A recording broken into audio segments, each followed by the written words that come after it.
There you go. Thank you. Oh.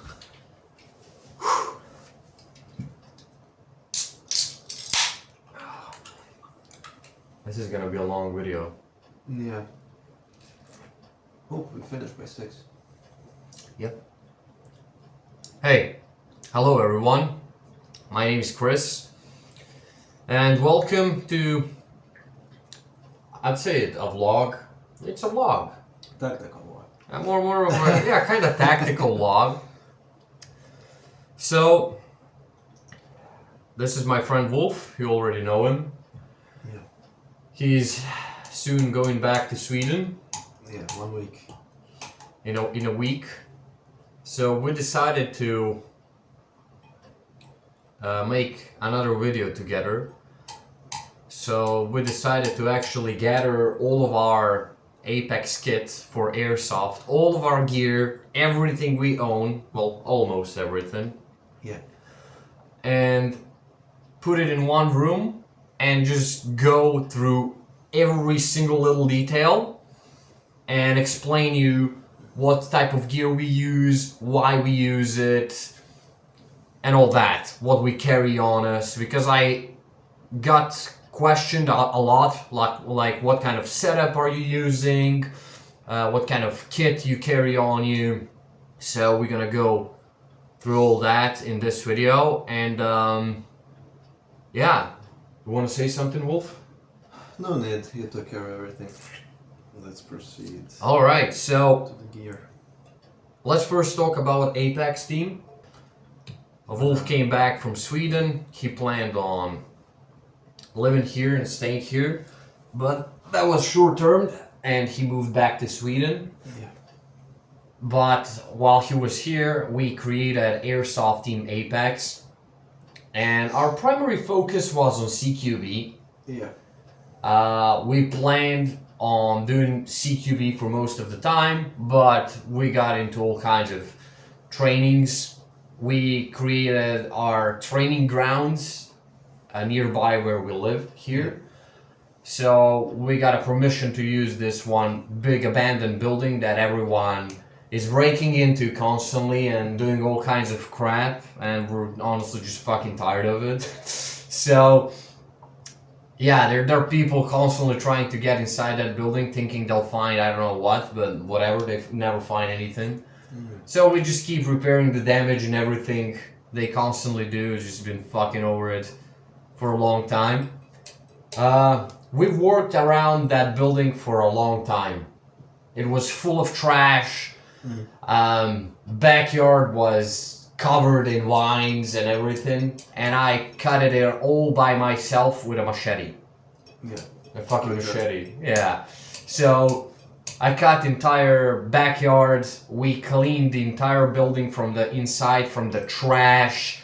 It was very abandoned for 10 plus years. Like it was very dirty and old building. So we all cleaned it up and created a Apex training grounds, and that's how Apex was born. So a lot of people question me, how many of you is in the Apex? Well, it's only 2 of us. Yeah. Basically, yeah. So it sounds weird, but the thing is, we decided to wear black loadout, which is what typically people avoid. There's not that many people wearing black loadouts, full black loadouts. I mean, you do meet them when you go on airsoft events, when you play airsoft. Of course, there are guys wearing black, but you know, there's not that many guys wearing black loadouts in our area where we live. We're actually the only ones. Yeah. And another reason why there's only 2 of us is because this entire gear that we're about to show you is super fucking expensive. It costs a lot of money, and people don't really have that type of money. So they're not really able to join our team, and you're not really able to join our team without having some of these basics or like going towards that way that you're gonna build the kit. So we only accept 18 plus people of age in our team, and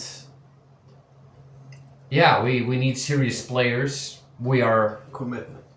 Yeah, we're looking for a committed players who actually want to play airsoft for real here in Slavonski Brod, in Slavonia, in Croatia, whatever.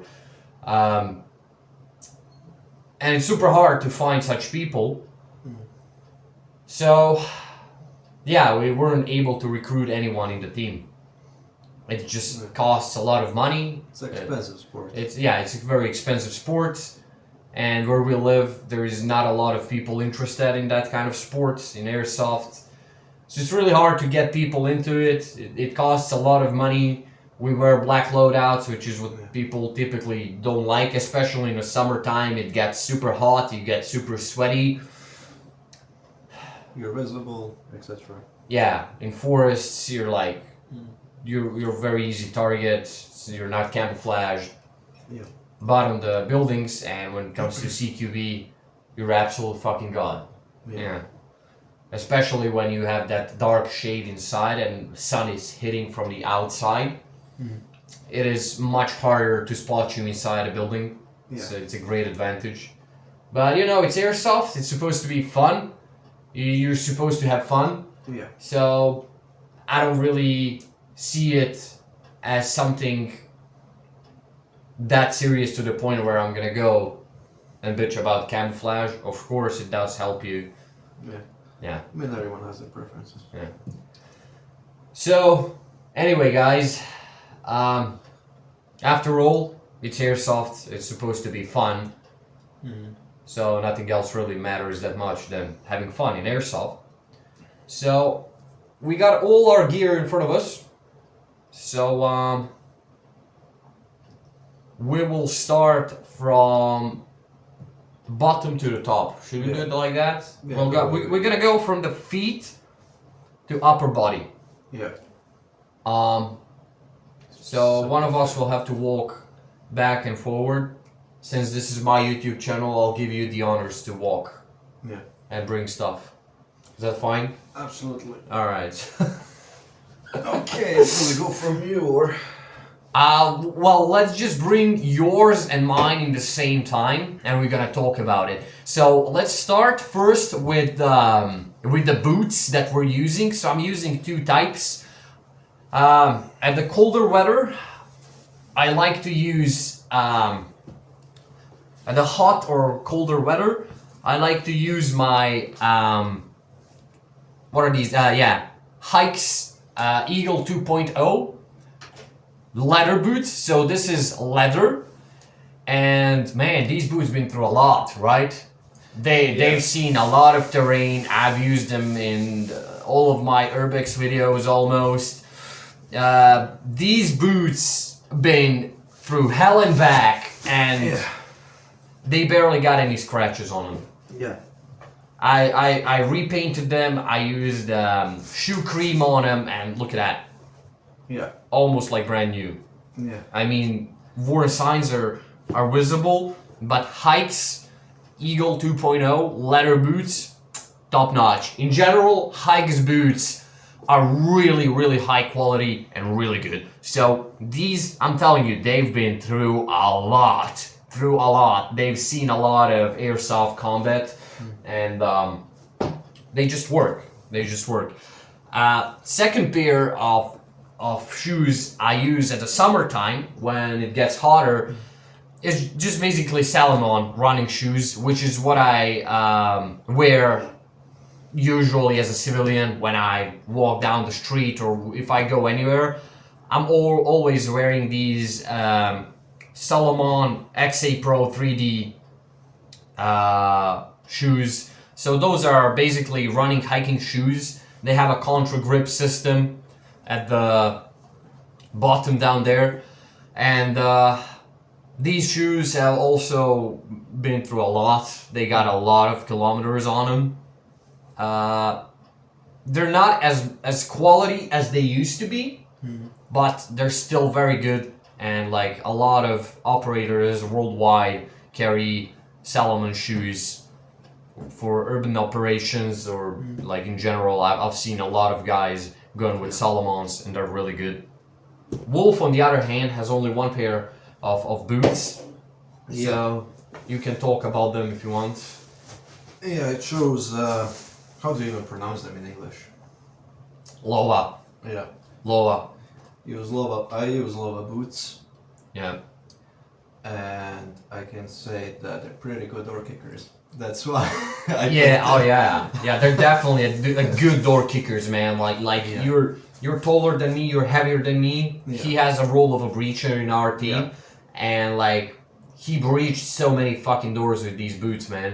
Yeah. So many boots, and he's also been running in them. You've been wearing them casually as a civilian. Yeah. They're good for both military, civilian wear. They've been in rain. They've been in water. They've been through a lot of shit.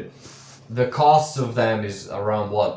I think it's 250 euros. 250 euros. About same goes for my hikes when I was buying them back then. They're probably maybe cheaper now, Yeah. but for Salomon they go around 150 euros, 150, 130. Yeah. So Really good. Yeah. Really comfortable. yeah, Any type of weather. Can use rain. yeah. They Snow all of our doesn't matter. all of our shoes got the Gore-Tex membrane, as you Yeah. can see here. Gore-Tex, Gore-Tex, Gore-Tex. So it's all Gore-Tex footwear, and Gore-Tex membrane allows you to carry these shoes basically in all weather. Yeah. So obviously a water can go through this soft part, but I never had any issues, honestly. I've been wearing them in rain. They've been splashed with water. My feet never got wet. Yeah. Never. They're also really comfortable in the summer, if I can actually be honest. You can get a bit sweaty, but Yeah. Yeah. nothing much of a trouble. So Lola boots definitely a lot of operators worldwide use them. Croatian military uses them. Do they? I didn't Yeah. know that. Yes, Croatian military uses them. They're really good. They're really comfortable. So that's it. That's for the shoes. So that's what we wear. Of course, there's many other type of footwear you can wear, but this is our pick, and Yeah. no issues at all.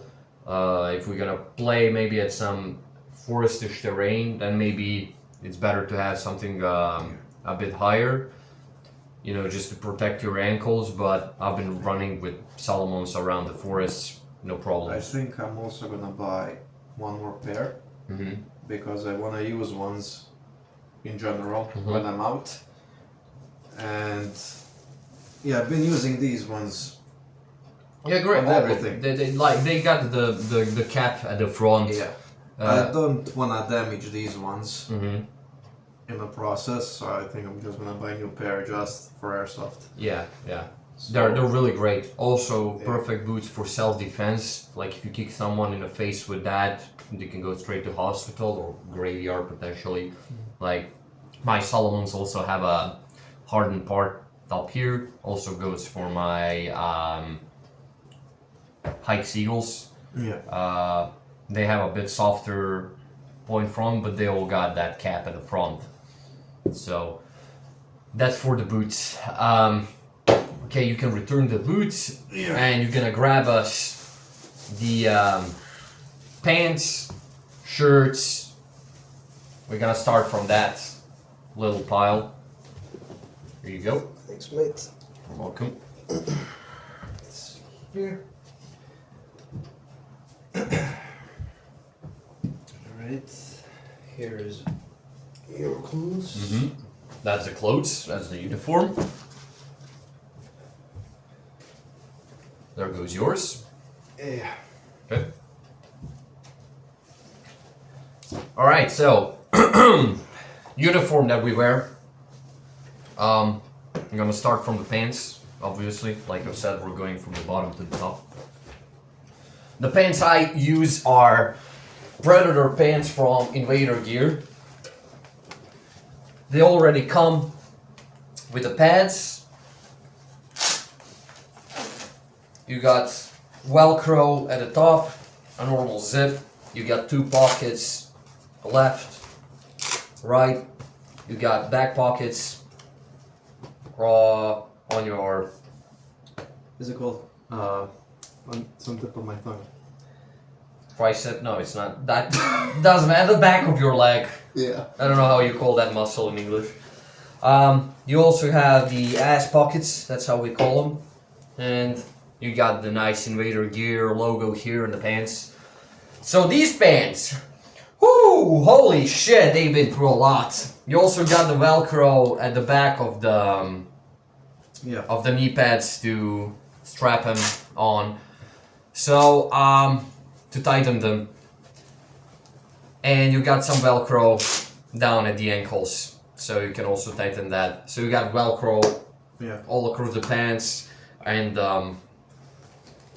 yeah, these pants, man. Tell them just what you see, what they've been through. Well, it's, how do I say it? I mean, I've seen you everywhere in it. Yeah. You've been in the mud with it. You've been in the rain with it. Exactly. So yeah, I mean, I've been through mud. I've been through water, through rain. I've been through forests. Literally been stepping in shit with these pants. They've been washed in a washing machine so many times that you can see the color like fading. They used to be more blacker than this. So much stress on these pants and not a single tear in them. Not a single tear in them. The only tear I got on these pants is the one I've made right here. I don't know, camera probably can't catch it, but you see it here. Yeah. So that's something I sewed myself, and that's the only tear I got. The way I got it is I was clearing the terrain for airsoft with a machete, and I cut the branch with a machete and hit my my right leg with my left hand. I was holding a machete in my left hand because my right hand got tired, I remember. And I was pulling the branch with my right hand, just cut the branch with the left hand, and it went through the branch and hit myself in the leg, and the pants saved me from getting cut. If I weren't wearing pants, I could have cut the artery on my fucking leg and just bleed out like a pig. So that's the only tear I got in these pants. Good job. You can take the pads out anytime you want to. Around the pants there's also Velcro that tightly secures the pads in place. No issue at all. Yeah. On the pants I'm wearing red glow sticks that are all used up. I did that on purpose and just put the glow sticks on the carabiner and some hooks, and I just use it for the show. They got no purpose. I'll never use them. It's just to look fancy on the field, and that's the only reason why I wear this. It absolutely decamouflages you. It's when it comes to camouflage, it doesn't help at all. But I use these glow sticks for the show. Next thing, my shirt. My shirt is from Helicontex. I don't remember which one is it. Can you spread it a little? Yeah. I think it says here. No, it just says Helicontex. So this is made in Poland. It says designed in Poland. My size is M, and this shirt it has that meshy, breathable material. You do get sweaty, you do get hot, but this breathable, meshy material, which is like in 2 layers, allows you to be less hot actually than you would be in normal clothes. And it absorbs sweat very well.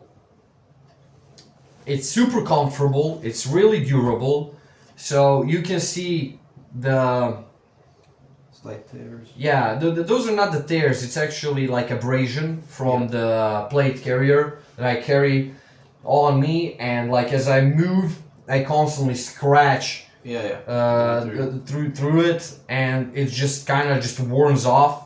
But again, not a single tear anywhere.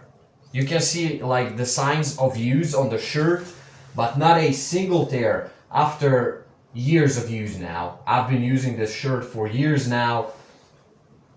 They've been in a lot of airsoft combat. I've been crawling in this shirt through the bushes, leaning on it, on the walls, you know, scratching.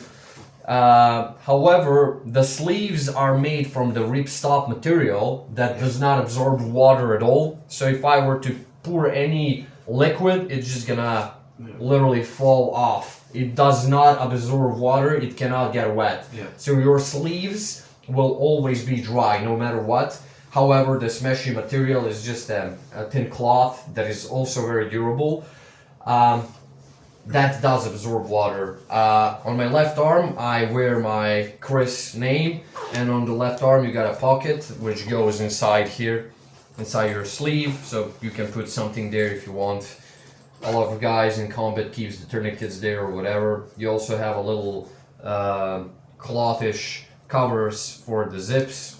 Yeah. Same goes on the right sleeve. This is where I wear my Croatian flag, because I'm Croatian, obviously. And there goes my Apex team patch. Again, there is a pocket on the right sleeve. You can put something inside, whatever you want. So it's good when we play objectives or something, like if I have a map, if we're on Milsim or something, I usually put the map inside, or I don't know, it can have different purposes, you know. If we're carrying a flag, I'd take the flag, roll it up, just put it in on me. Yeah. Or whatever the objective is, you just quickly grab it, put it inside. You can place the tourniquet there. You got Velcro at the shoulders and the arms, so it's good for when you get tourniquet during the game and when you're getting revived, and if there is if you have smaller arm and there's still a lot of Velcro from the tourniquet, you just put it on that. Velcro on your sleeves and you're good to go. So yeah, when it comes to belt, I'm literally using the most basic how do you call this material? Cloth. It's just a very, very strong cloth belt. So this is some cheap ass cloth belt from a Chinese shop. Yeah. I literally bought it here for like few euros. And you can also see the signs of the wear on it from like putting the gear on that belt. You know, little tears. You can see the metal being scratched up. This belt has been through a lot. It's carried a lot of weight. It carried a lot of gear on it. Nothing. Still alive. Still alive. Look at that. Solid as a rock. Nothing beats it. Amazing. I never expected that for a few euro belt. I've seen it, and then I looked up these expensive tactical belts, and I was like, well, fuck me. That's polyester. Just, it's literally the same material. So I was at the shop, and there was like a metal bar. I took it off the shelf, swung it across the bar, and hang my entire weight on it, and I've seen how strong it is. I was like, shit, this could work for my loadout, and that's when I bought it. That's literally how it was. So it's just some basic belt. Next thing, when it comes to the clothes, is my dumb bag pouch. This one is from the 8 Fields, I think, something like that. It has a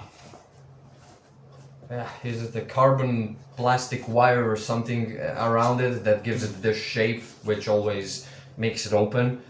It's basically the pouch that you dump your empty magazines in. You don't have to worry about putting them back on the plate carrier. They're empty anyway. They're useless. They need to be refilled. Of course, you don't throw your magazines ever because you can reuse them. Yeah. It's completely stupid to do that unless you're performing a speed reload because of the situation and emergency. But you always pick up these mags, and empty mags go inside. You're carrying them on you. This dumb bag pouch also, he's been hit with so many BBs on the field. I've been sitting on it with the magazines inside, putting my full weight on it. It's been crawling through the bushes, you know, getting stuck on the bushes. It's been sliding on the concrete. Nothing. None. Yeah. Nothing. Literally nothing. Not a single tear on it. Amazing. So what I also like about it is like super compact. You just roll it a few times. So look at that. Velcro just matches the same point. You do this. Look. Yeah. You just literally roll it up. Like a plastic bag. Yeah, like a plastic bag, literally. Final clothing item are gloves. So those are my mechanics wear impact gloves.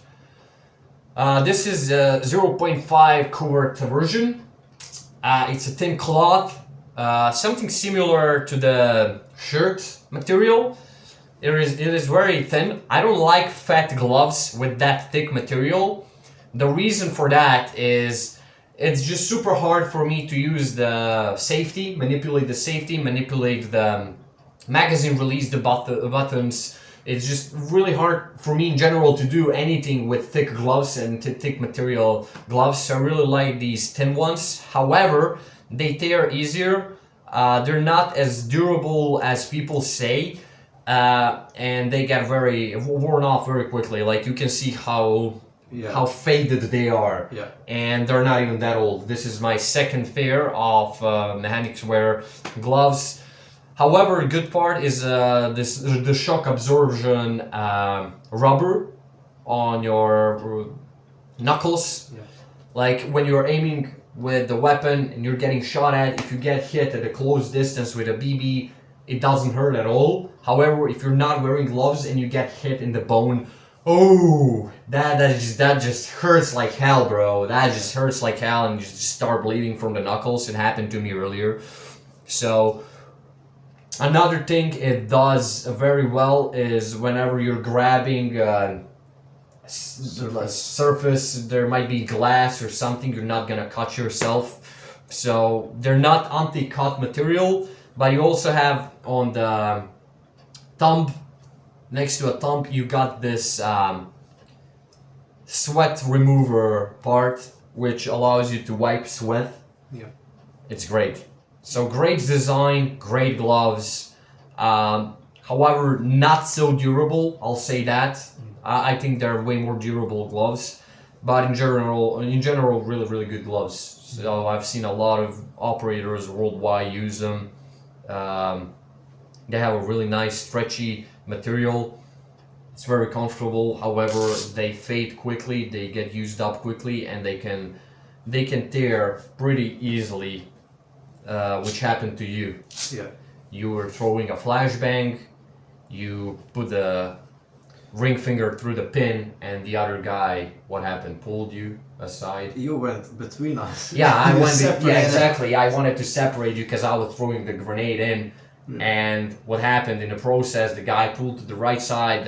Your finger was on the pin, which was mistake in the first place. Yeah. You were supposed to be holding grenade yourself, and it just ripped the glove. So, like I've said, the material is not that thick and durable. That's the probably biggest downside of the gloves. They can tear easily if you do stupid things with them, which happened to you. Yeah. We were doing stupid things at the moment. You learn. And yeah, they get teared. Yeah. So that's for my uniform. Yeah. Probably like the biggest part to talk about, I guess, when it comes to clothes. Yeah. Let's now check yours. Well, it's pretty similar to yours.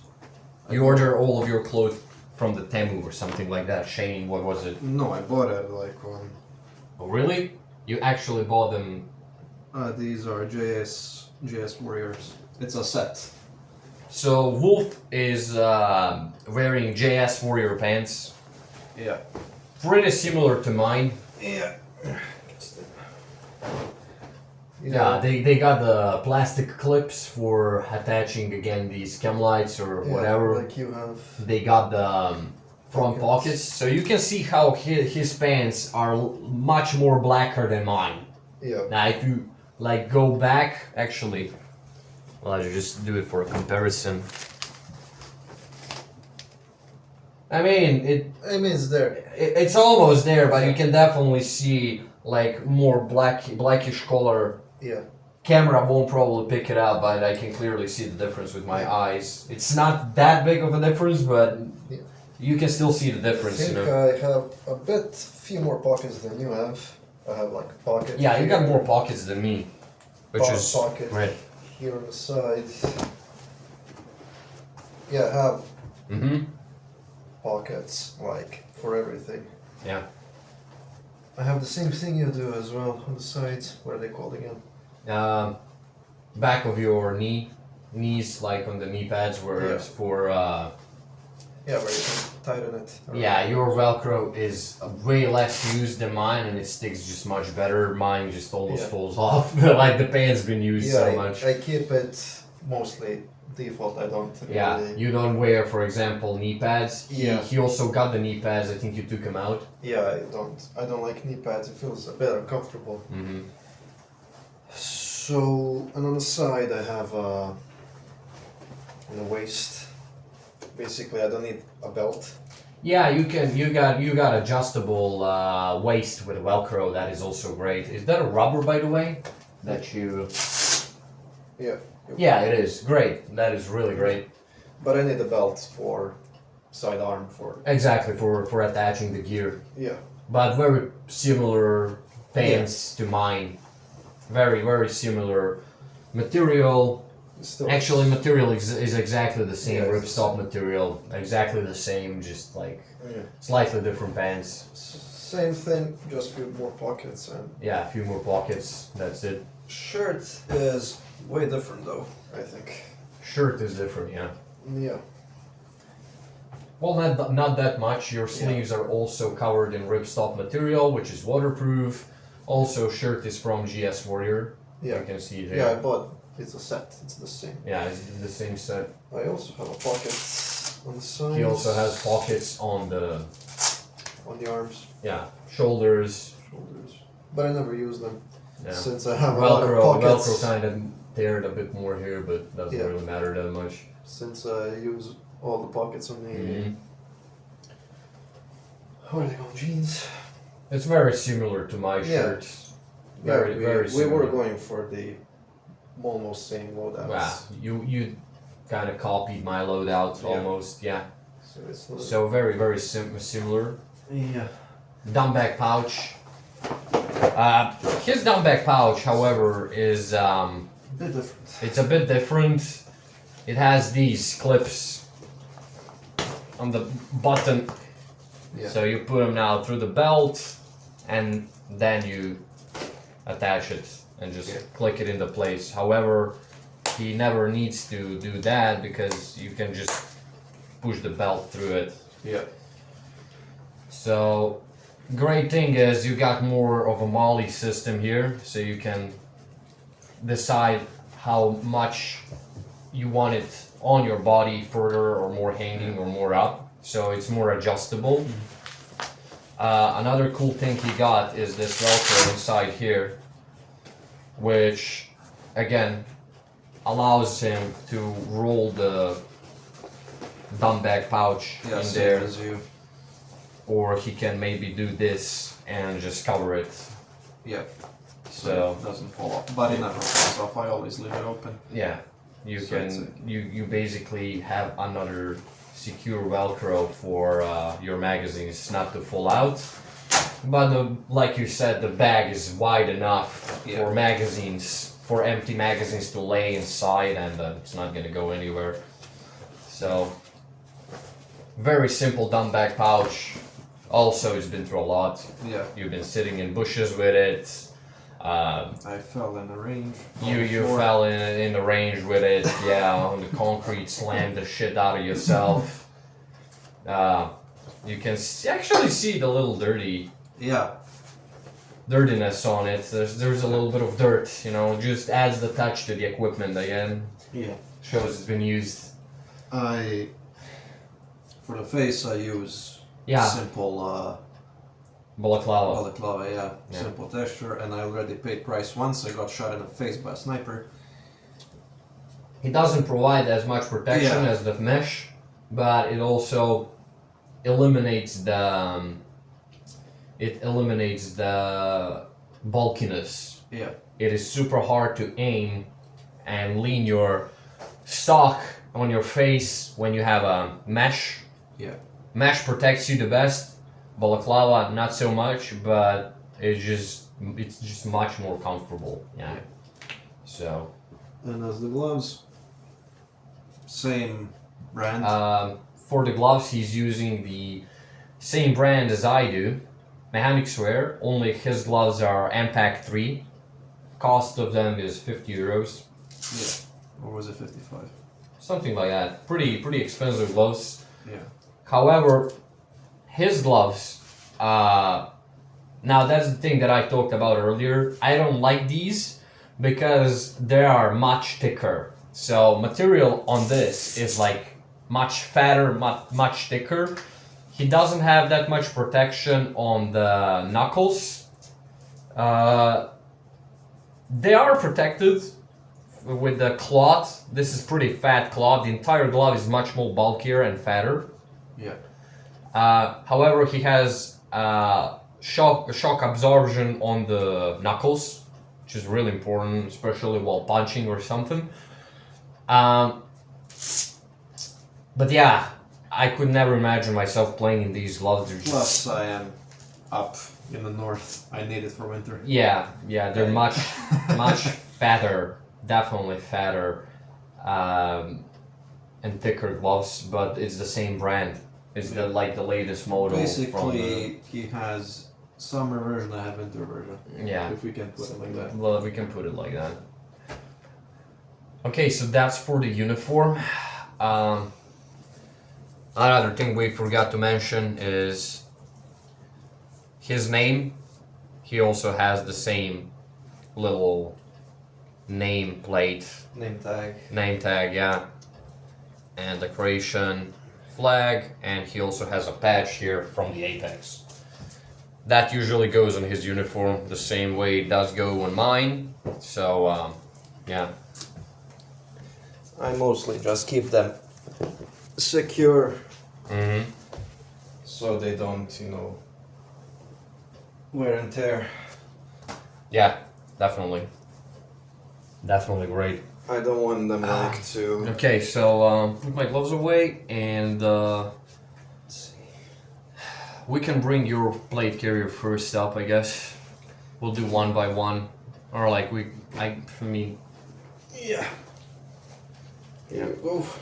Let's talk about your plate carrier first. So this is his plate carrier. Yeah. So it's replica of Cry GCP. I don't know where to start from. Basically, we copied from Ready or Not. Yeah, we played a lot of Ready or Not before we assembled our gear, so that's how Apex team was made. We were big fans of Ready or Not game. It's a SWAT sim game, if you had never heard of it, and that's why we decided to wear black. Yeah. Like, we kind of wanted to achieve that counter-terrorist police look, Yeah. black special forces, whatever. So, okay, so let's start with his plate carrier up front. So first thing you see here is Agile battle shell. It's where he keeps his phone. Yeah. It's like an ATAC, so he can unzip it and check inside, look for information on his phone, intel, whatever. It has a little pocket here, additionally, for putting stuff inside, whatever it is. So it fits any phone. It's universal. Yeah. It's very rigid, very strong. Yeah. And It's been. and the best part I like about it is that it conceals your phone fully. Yeah. Why is that important? Under night vision, you'll see my ATAC later. It's complete shit compared to this one, because my ATAC is more opened. It doesn't fully enclose and hide your phone.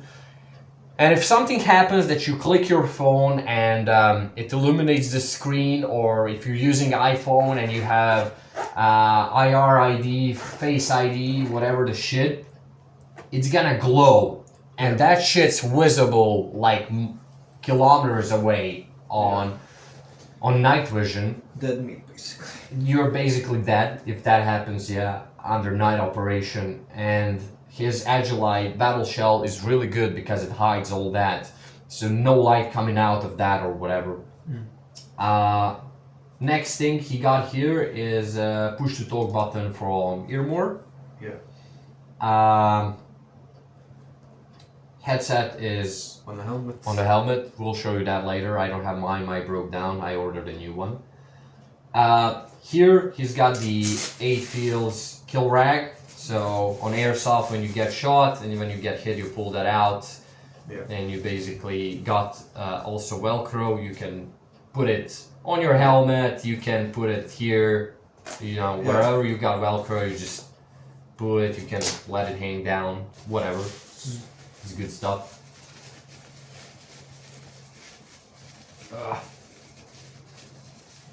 Let's put that in. Yeah. So you very easily put it out, in and out. Yeah. Next thing is radio. Yeah. We're using Baofeng's UV5R. Your battery's almost empty, by the way. It's working. Yeah. So No worries. those are most common airsoft radios we use. I got one on me as well.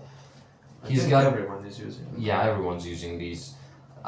Great radios, like really not expensive, and it got almost all options as most radios. So yeah, that's for the radio. Very simple Baofeng radio, like really not hard to upgrade. It's got a bunch of options.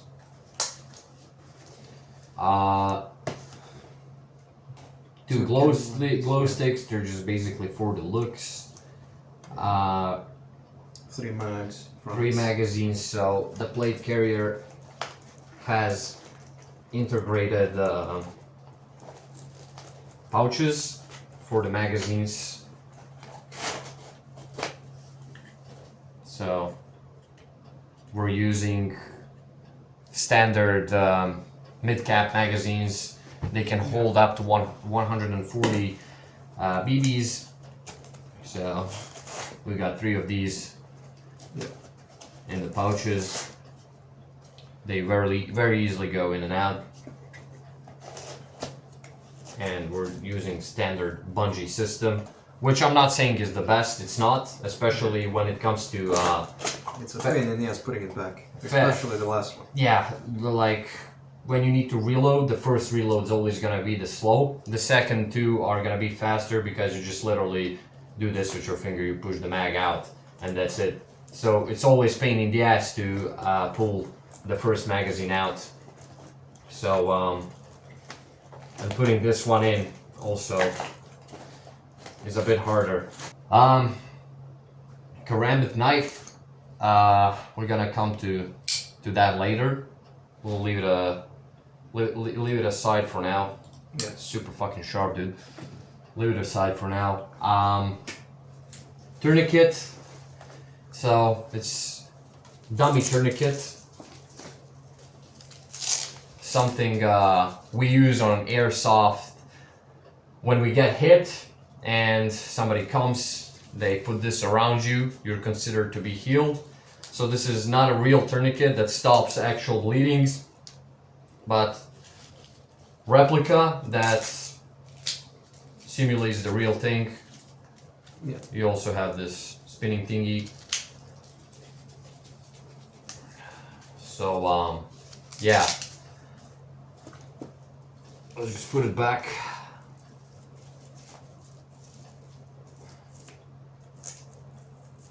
think real one would be a bit overkill, right?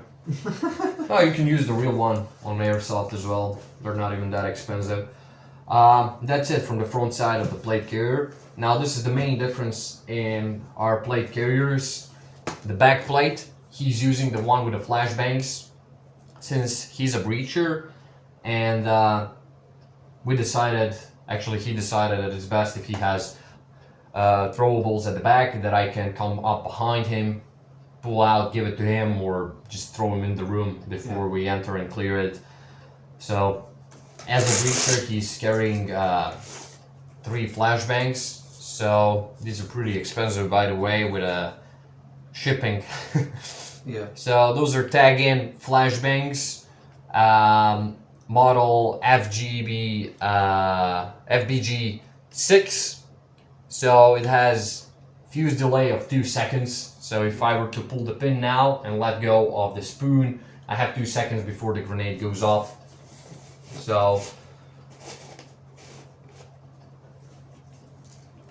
that's the bigger version, and then he got 2 more smaller ones. Yeah.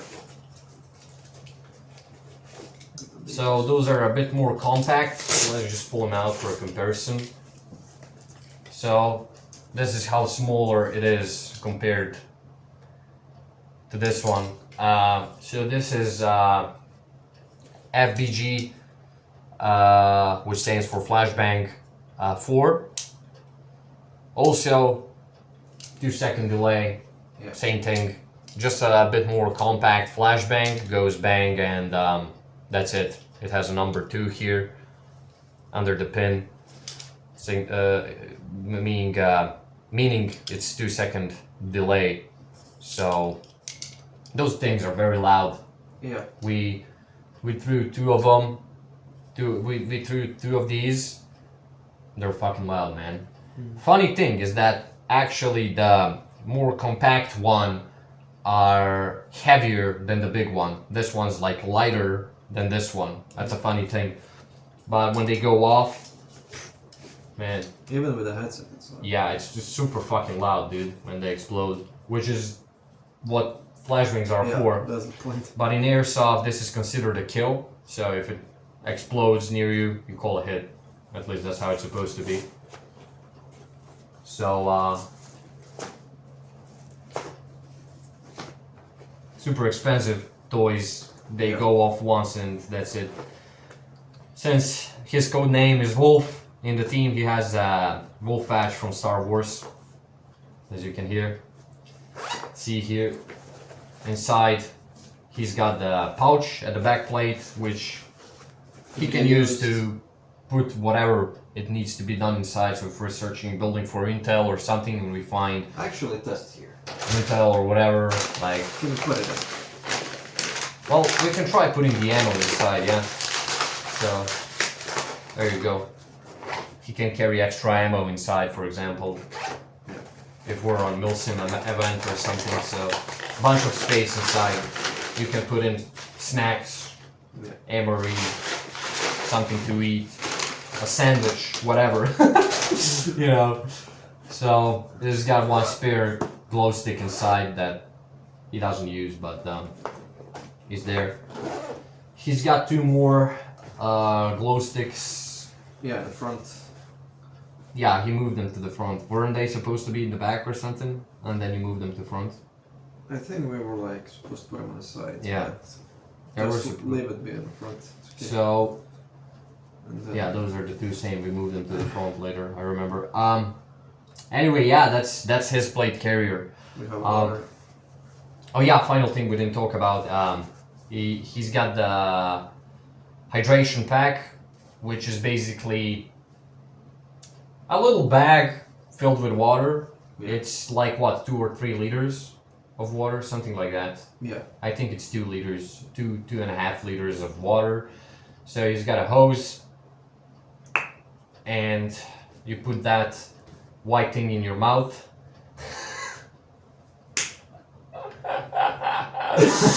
All right. Whoa. That came out weird. So, yeah, you put that white thing in your mouth. That's the white thing I'm talking about. Oh my goodness. Fucking Christ. You're gay. You're gay. You're fucking gay, okay? So you put the silicone part in your mouth, you squeeze it with your teeth, and you just suck the water in through the hose. And that's it. The way you said it so randomly. Just like a lot of things in our lives, so. Yeah. Inside here is, The actual thing. yeah, where he keeps the bladder. Don't pull it out though, since you were fucking. There you go. Does How it say much? how much? It doesn't say how much liters is it.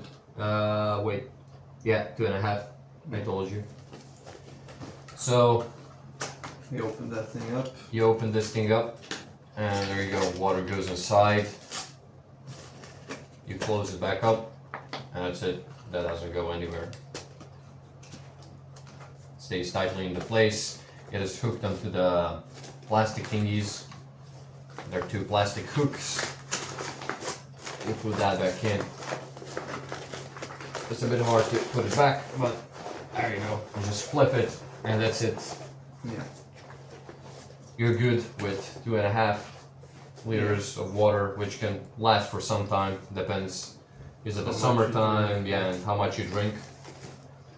He, for example, is a guy who doesn't drink much water. But it's just surprising to me. Like when we were playing in the summertime, we never drank that much water. I drink in the beginning before the game and when the game is done. Yeah. Okay, let's move to my plate carrier now. Which is a whole different thing.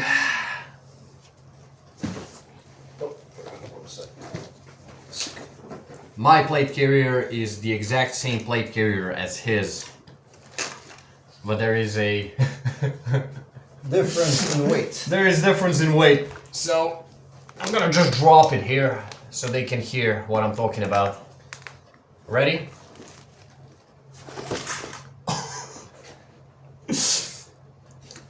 So, difference in my plate carrier. I actually have to kneel for this one. Oh, holy shit. So my plate carrier, can you hold it somehow? Yeah. Yeah, there you go. So my plate carrier, It's like 10 kilograms now. yeah, it's 10 kilograms, 11 kilograms when I put water in my hydration pack. It has much more shit on it than his, because I'm a squad leader. And I got the markers in 3 colors, blue, red, and black, in case I need to write something down. It got a bunch of other purposes. I got the exact same push to talk button as he does from Armory that goes on our Armory M32 headsets. Those are basically dummy grenades. Oops. Those are spring-powered airsoft grenades. You pour the BBs down, which we never did. Not a single time I put the BBs in there. You pull the pin out, you throw them, they open. It looks like this. So we're using these grenades for practicing, primarily when we do CQB together. We put these 2 grenades in his back pouch or whatever, and then we practice with them, throw in the room, entering the rooms, clearing the rooms. At the front here, I got ATAC that I was talking about. So the primary difference is that my ATAC, like I said, is way more opened. So I put the phone here, put these silicone bungees on it, close it, and that's it. That's how it stands. But like I said, his Agilite one is better because it's completely closed. Now you see there are holes here. Light can come out through that. Light can come out on the sides. If somebody sends me a message or gives a phone call in the middle of mission, my phone just lights up in the forest or at night or something, and somebody has NVG, or even without NVG, I'm screwed. Yeah. that just shines so much light out. Put it on airplane mode. Yeah, so basically that. Here I got the exact same radio as he does. It's also Baofeng UE5R, the exact same radio. We're using the exact same system. At the front, a lot of people ask me, why do you have like isolating tape? So I can't count how many times I've came to an airsoft event and there is a guy with a broken earpiece or like headset just losing contacts, and he goes like, "Ooh, who has tape to tape it? Please help me!" And then I go around just help people tape the stuff. Also, having tape on your plate carrier helps you repair things. Whatever small repairs you can do, just quickly tape the wiring or whatever. We played, for example, in Tsage, you remember, when we were playing on an explosive. Yeah. Sometimes it can happen that the sticky parts don't really work, or they just fall off or whatever, and then you just simply take some isolating tape, put it on the door, place the charge, so you can use that to tape the charges on the doors or whatever. It can have a lot of different purposes. On my right side, I got a pair of Rhino Rescue scissors or shears, whatever you want to call them. They got a clip here you can use to clip around whatever. See, like this. The reason why I have scissors is simply to open something, packages of BBs. You never know when you have to cut something. And also primary use if somebody gets injured at the airsoft, somebody can get impaled on something. Unfortunately, those things sometimes happen. And then the fuck you gotta do? You have to cut the clothes to patch them up. Yeah. So primary use of these shears is to cut material. He's got the same ones on his med pack. We'll come to that later. So I keep my shears there. My radio is usually in the pouch that's under here. We're gonna show you that later. Again, we got the exact same karambit knives. We'll come to that later, why we got these. Where's yours, by the way? I put it back? Yeah, right, okay. Can you now lift the plate carrier a bit up? Yep. Okay, so it's gonna be a little bit hard to hold it. So here, I have my med pack. It has a red cross. It's basically an additional hanging bag that I bought. It has Velcro. It pastes at the bottom of your plate carrier, and inside I got these chest seals. I got bandages under there. I have Octanicept for disinfection of the wounds. I got 2 bigger bandages, 2 smaller bandages, bunch of small sticky bandages. I got these, how do you call these? Pins. Pins, yeah, for pinning bandages to clothes or whatever. So it's basically first aid kit for injuries that can occur on airsoft. There you go. So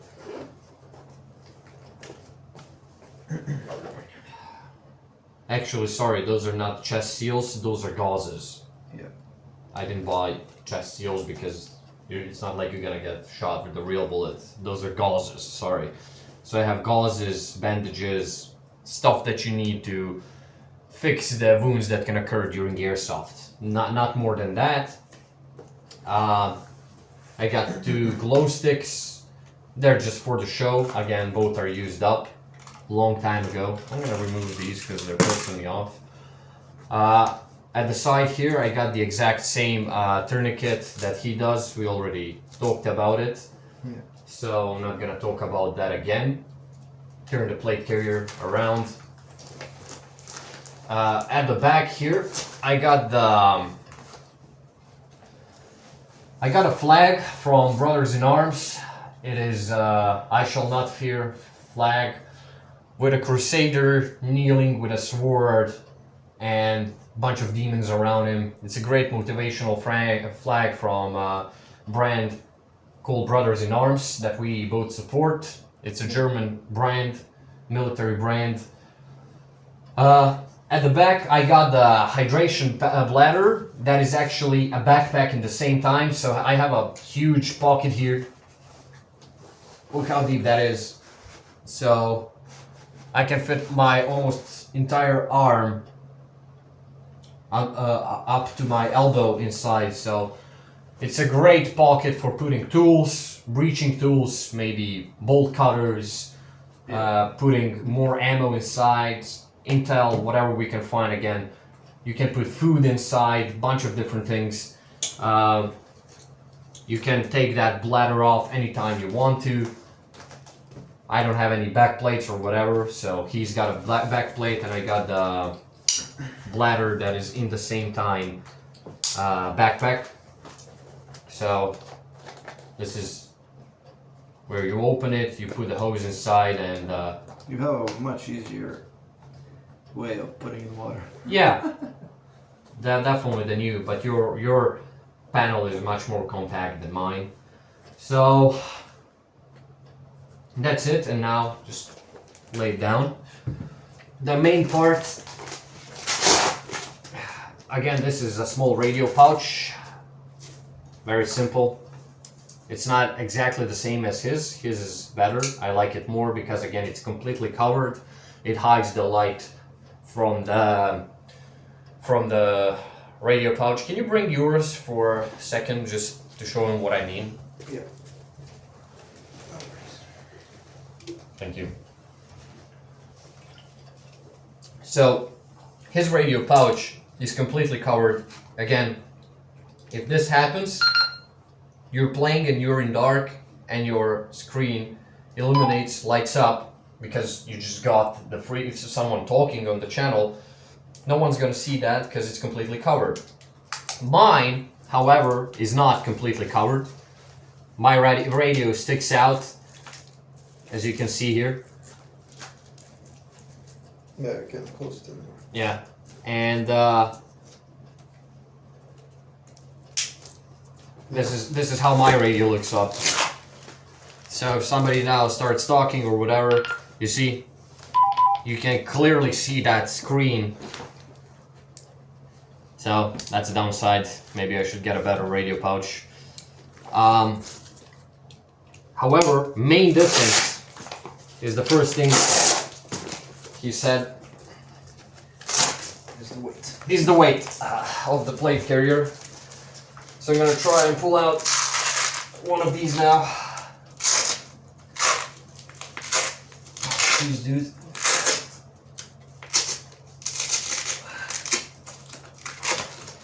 Okay. Hold it. There you go. So I'm using Templar's gear, training plates. Those are non-ballistic, by the way. But this is almost how the real ballistic plate looks like. Want to try holding it, just so you see how heavy it is? It's not that bad. 2.5 kilograms. Yeah, but with everything combined, it's heavy. With everything combined, and I also have the one at the back, the same one. So there you go. That's how much the plate covers.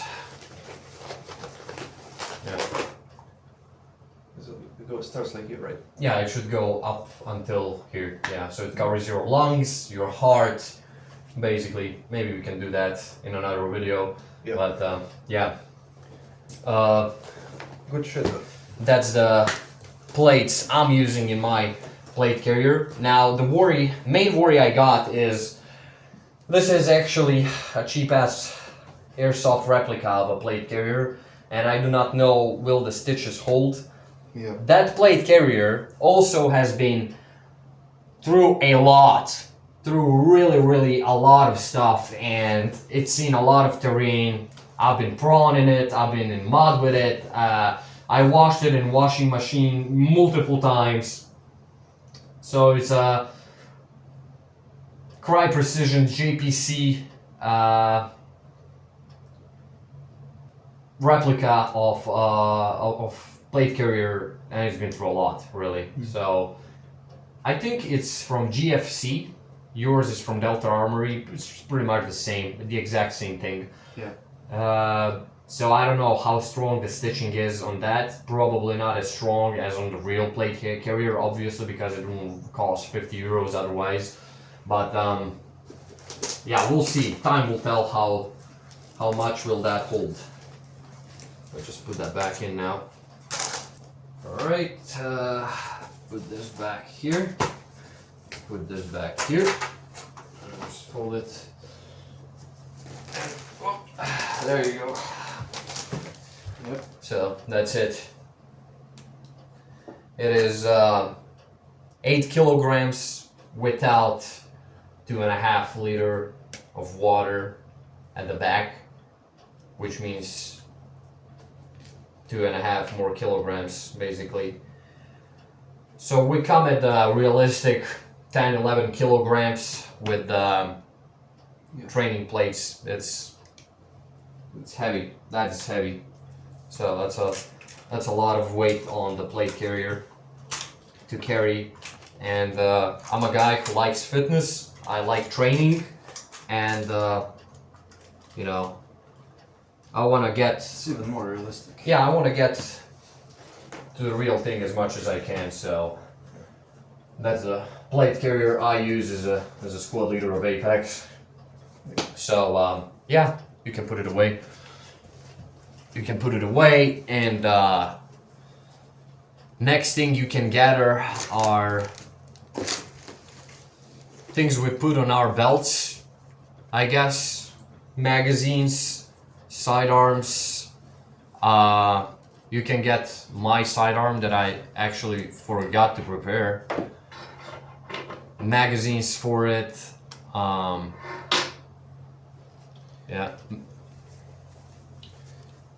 Okay. Second magazine. Where is the? Second magazine's in there as well. Oh. Yeah, right there. There you go. That's it. Magazines. You're gonna give me the magazine for the rifle. Grenades. Great. Rubber knife. Perfect. Now all yours that you put. We already talked about dump bag pouches, so we'll disinclude them here. Don't have my rubber knife though. Yeah, it's okay. Anything else? Medpack. That's what you use. Yeah. And that's it. Yeah. That's all the things. You can get your, yeah, the real thingy. So, okay. Okay, so gear that we carry on our belts is here, minus dump bag pouches. Yeah. That's the only thing we disincluded because we already talked about them. They are located at our left side at somewhere like 7-8 o'clock of our hips. So let's first go over grenades. So I carry 2 grenades at my belt, at my right side, back right side of the hips. So just like his flashbang grenades, mine are replicas of M67 grenades. So there's gunpowder and chalk inside, so if I were to pull the pin now and let go of the spoon, it's gonna start a fuse, and after 4 or 5 seconds the grenade explodes and you can never use it again, so it's a one-time use. Also, grenades are not that expensive, but shipping from the Poland is, it's a great thing. Yeah. Very loud, effective.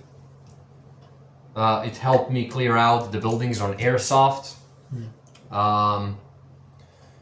So yeah, another thing you forgot is your folding karambit knife, but if you want to get it, I don't know. Obviously, we carry our sidearms.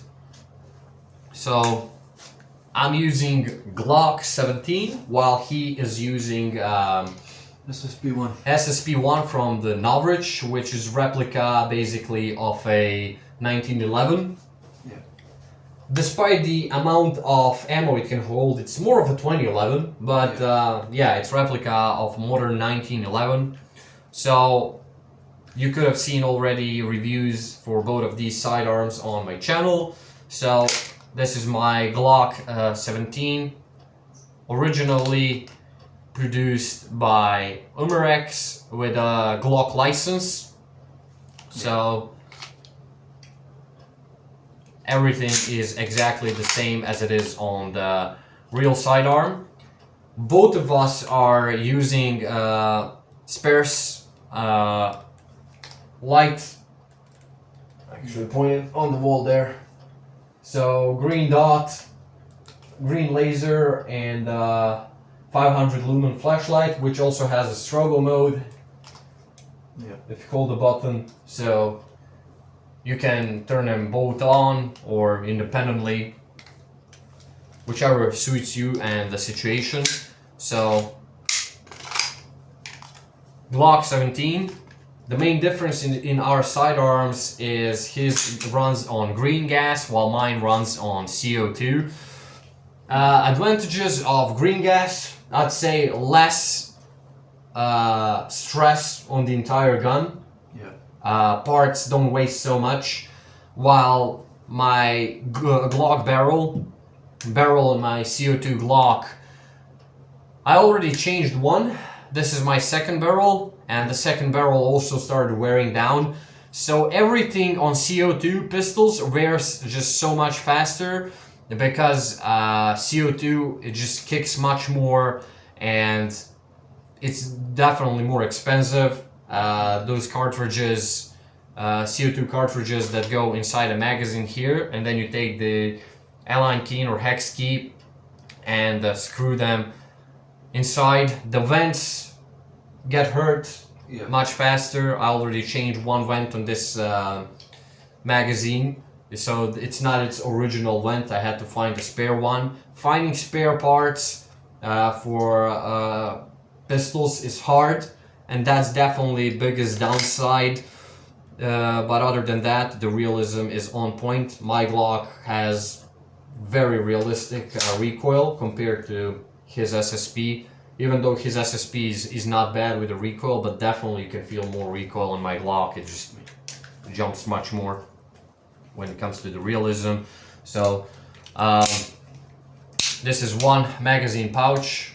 It's basically just a normal speed pouch. You have the plastic clip. That's one magazine. This is two magazines, so two extra mags. He's got again the is it Agile or some other brand? No idea. No, this is direct action pouch. Yeah. So he's using direct action cloth fast pouch. It doesn't have a plastic clip for his SSP magazine. Rather than that, it uses the normal cloth system. Yeah. That just is very solid and very, very strong. So this cannot rip or tear, not at all. This is real military pouch for real magazines. And the best part about these cloth magazines, why I like them better than the plastic ones, is they save up your magazine so much. You're not gonna have scratches over it or whatever. Same goes with the holsters, which we didn't talk, by the way, about. We got the exact same holsters. Those are just some cheap ass Canna holsters. Yeah. They're identical. This one has seen, again, a lot. Yeah. This holster's been through a lot, and again, not a single tear on it. You can definitely see the wear signs on it. But again, solid pouch. You know, it holds the weight of the pistol. However, downside of the cloth holster is that it takes more time for you to unbuck it and pull your sidearm out. As you can see, I had to polish my button here. It got all rusty. You can see so much rust on the inside here. Nothing. Still didn't break off. Works great. The only problem I'm having with this holster is because my sidearm is way heavier than mine. Yeah, your sidearm is much bigger and heavier than mine. So it just wobbles a lot, and yeah, this is a heavy pistol. It's a really heavy pistol, and it's for people with definitely bigger hands, which he definitely has. However, Norwich SSP-1, already, like I said, reviewed it on my channel, is a super precise pistol. We managed to hit the canister from What's 40 meters? 45 meters. It's a very precise pistol, runs on green gas. However, it came with an issues. Magazines are a bit of a trash. You have to kind of modify them a little bit because it wasn't feeding BBs in the chamber, and you have to lubricate the magazines, and you have to take off the cap and just polish the lips. Otherwise, it doesn't feed the BBs in the gun for some reason, and a lot of people has the issue with that. Other than that, slide is thing of a beauty. Look at that, literally. You just push it a little bit. It's so polished, it really goes smoothly. Perfect sidearm. It's just so perfect. It has that 1911 combined with 2011 vibes, and like I said, to me it looks modernized, like a modernized 1911, but despite the BB capacity of what, 25 rounds, something like that, it's almost like a 2011, because 2011s have a 21 round capacity, I think. It's a beautiful pistol. Probably one of the best airsoft pistols you can buy. It's really, really good. So, yeah, Norwich SSP-1, think of a beauty. Next thing Wolf has is his Rhino Rescue medkit. So he personally created this one. Again, I told you I keep my scissors on my plate carrier. However, he keeps his exact same scissors as mine on his med pouch. So we tightly secure it like this, and just you have a little Velcro again all across the med pack. So it won't fall off. And the scissors won't fall off, they won't go anywhere, they can't fall off, they're tightly secured. Inside, oh shit, feeling the white monster, man. Oh boy. Inside, he pretty much has everything I do. It's almost all identical, so 2 or 3, 4 small bandages, 2 bigger ones, he got even 2. He actually has more room in that med pack, so he carries more. Octane is set for disinfection. Then over here he's got the gauzes in different sizes. Those are military gauzes. He got the pack of sticky bandages. Oops, just broke off the Rip. Yeah, the handle. He's got the sticky tape. Another box of sticky bandages like Hansafloss, and again these pins. Yeah. So pretty much everything that you need for an airsoft first aid kit, because like I said, you're not gonna get shot with the real bullets. Yeah. So no need for like chest seals or whatever. You just need something to patch the cuts with, because that's what's gonna be the main thing on airsoft. The main type of injury is just cuts, bruises. I don't know, you can burn yourself. Yeah. That can be neutralized with water, you know, depending by the severity of burns, but mostly it's gonna be just cuts and bruises, nothing else. Like there's nothing else to get hurt on airsoft. Belt goes through here. Belt goes through through there, right? And he keeps his mat pack on the right side of the body. Yeah. Last thing we got are karambit knives. Now, The toys. we personally trained with karambit knives. I'm someone who trains silat in my free time. I work a lot with karambit knife. You tell them what I can do with it. Yeah. I don't think that I even have to tell it. You posted it a few times. I did. Yeah. We trained with rubber karambit knives. He didn't brought his, but he has the exact same cold steel replica of a karambit knife, and this is good for training. You know, you can cut without risk of actually injuring somebody or whatever. And we got two of these. One is his, one is mine, and sometimes we would just spar with the knives and do all that. And of course, we carry. This is just for the cool looks. That's why we carry them on airsoft. We never plan on hurting anyone or whatever. This is the first ones we got. Both are from Miltac. Yeah. Karambit knives. They're obviously sharpened on one side. Great thing about karambit knife is it has a ring for your finger and all that. I could talk about that in one specific video. Yeah. But we got each of us foldable Miltec knives. They're not gonna fold or whatever. They're super razor sharp. This can take your fingers off cleanly. You can even take someone's head off within a few seconds. Yeah. It's super sharp. So this is super deadly knife. So both of these are foldable.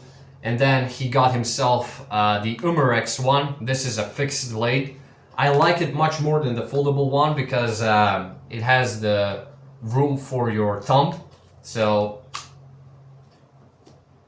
the blade size is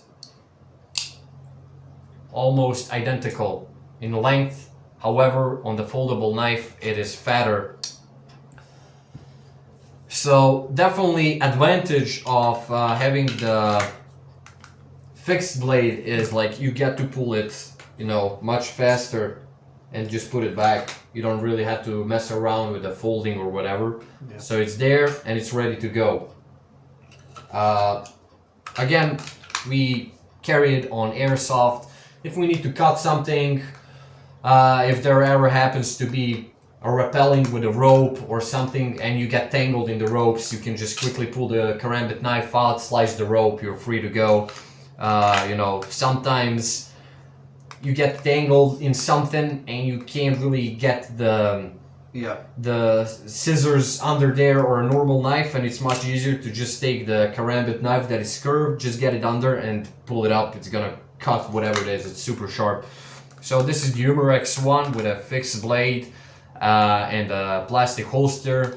So I improvised him a zip tie around these holes so he can put it on the belt and carry it that way. So that's crafted by me. So a great knife, super sharp, again super deadly in the hands of a person who knows how you use it. Karambit knives are just think of a beauty. So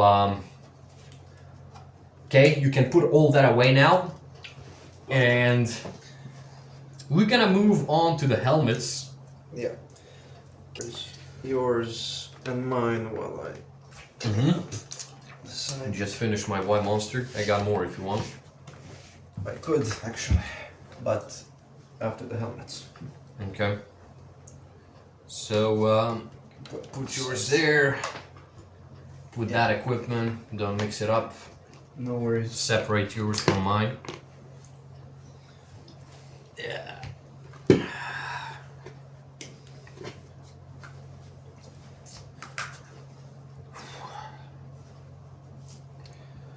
should be it.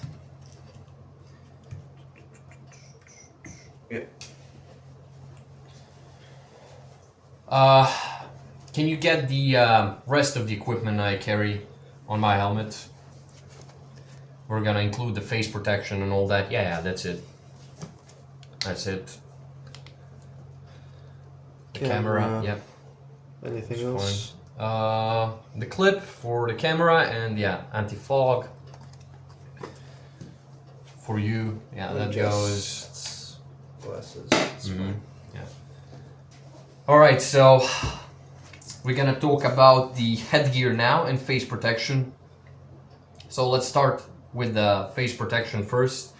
The most important face protection in airsoft are high quality goggles. So mine are from Bolle, and I had them for years. Since I started airsoft, I didn't change glasses.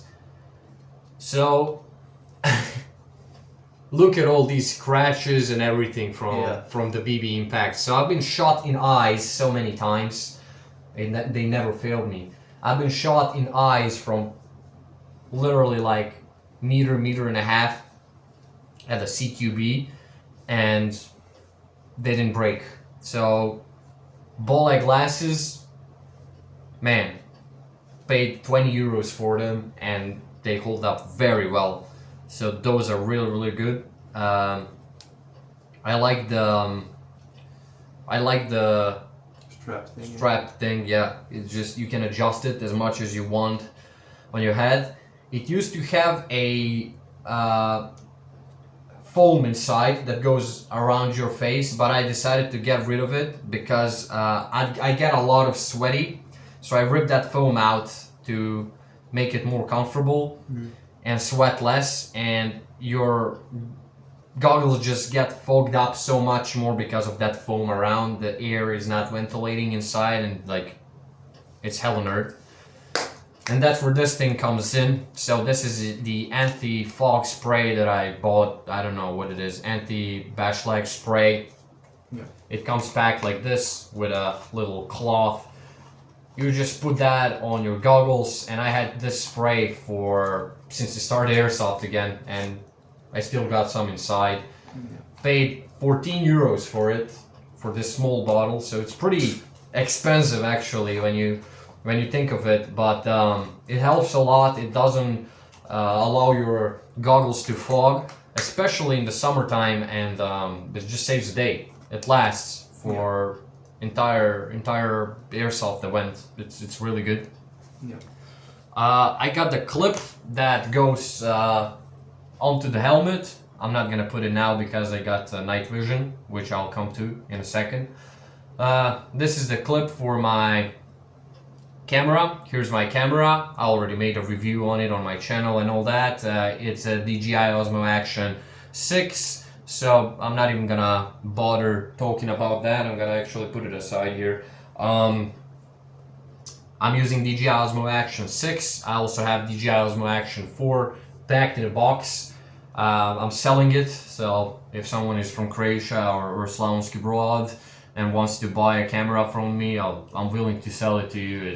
It's standard plus adventure combo, so you get mega combo that you can't even buy, and I'm selling it for like 350 euros, which I think is a fair price for so much equipment. You get literally everything: the selfie stick, the spare batteries. Instead of 3, I'm giving you 4 spare parts that you can't buy outside the box. You have to buy entire camera to get these thingies. So some of the spare parts that are unavailable, I got them in that box. So it's a mega cool combo. My mesh, which he doesn't have, he already talked about how he uses the balaclava. However, on the other hand, I don't like to play airsoft without the mesh. And that's what I've been telling him, but he doesn't listen to me. Oh, it's uncomfortable. That's what he says. You look like a psycho patient. No, I look like Hannibal Lecter, I know. No thanks. No. I know it looks stupid, I know it looks uncomfortable, I know it's uncomfortable, and you have to learn how to use the weapon with this. There are face masks that are complete mesh, It's just a horror thing. This one, however, has the cloth parts on your cheeks, and that helps you to lean your cheek against the stock. So it's really not bad. It's gonna move it around the nose a little bit, but as soon as you remove it, it comes back. So once you get used to it, it's not hard at all. Not a problem at all. And also, I've been shot. I don't know if you can see. Yeah, they're dents. So I've been shot again from few meters in the mouth. If I didn't have this, I wouldn't have teeth in my mouth now. So something that costs like 12 euros will save you a tooth implant that costs around 4,000. So it's a really smart thing to carry. Do you have a? Can you give me a scissors or something? All right, so that's for the mesh mask. Now let's talk about probably something that's interesting to a lot of people, and that's our helmets. So this is my helmet.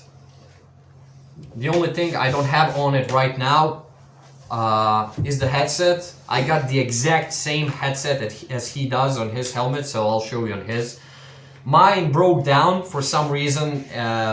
It stopped receiving comms through the radio. I connect the radio on it, and I can hear the active listening, but static noise. Yeah, but it doesn't acquire the radio. It doesn't work when I press the push to talk button. I don't hear anything on the headset. It broke down. I don't know what the fuck happened to it, but I ordered a new headset, so the new one should arrive soon, I guess. So helmets are obviously replicas. Those are not real helmets. ABS plastic helmets. They're both from Emerson Gear, and we have foams inside. It has the adjustable bucking at the back for the size of your for your head. You have the standard night vision clip mount at the front. I have some Swiss Arms flashlight here. I don't know how many lumens it is, but it's pretty strong. I primarily use it if some of my lights break down on rifle or something, which never happened.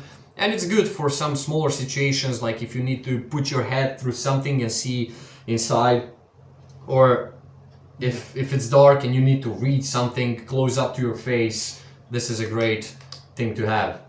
However, it's a bit strong for reading, you know. This is still considered a weapon flashlight, but it's much weaker than the thing I'm gonna show them with my actual flashlight on the weapon.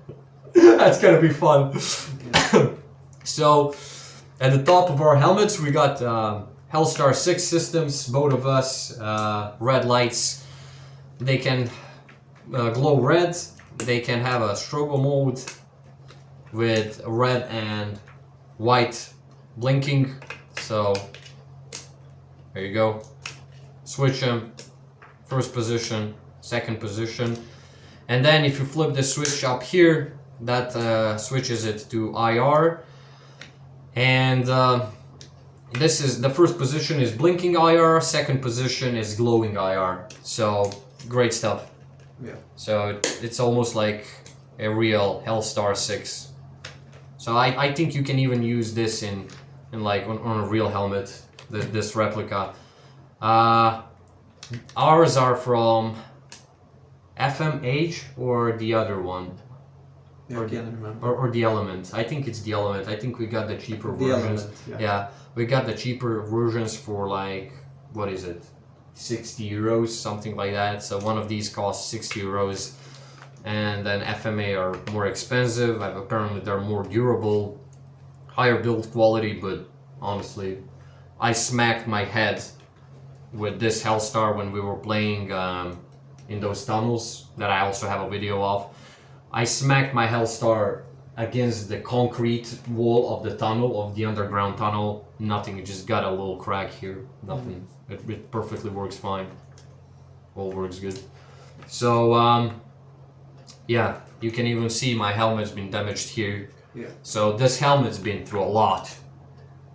It's seen a lot of warfare. I've been hitting this helmet from all the distances, all kind of different replicas, HPAs, electric gas blowback pistols, electric pistols, whatever. All kind of replicas been hitting this helmet, and not a single scratch on it, man.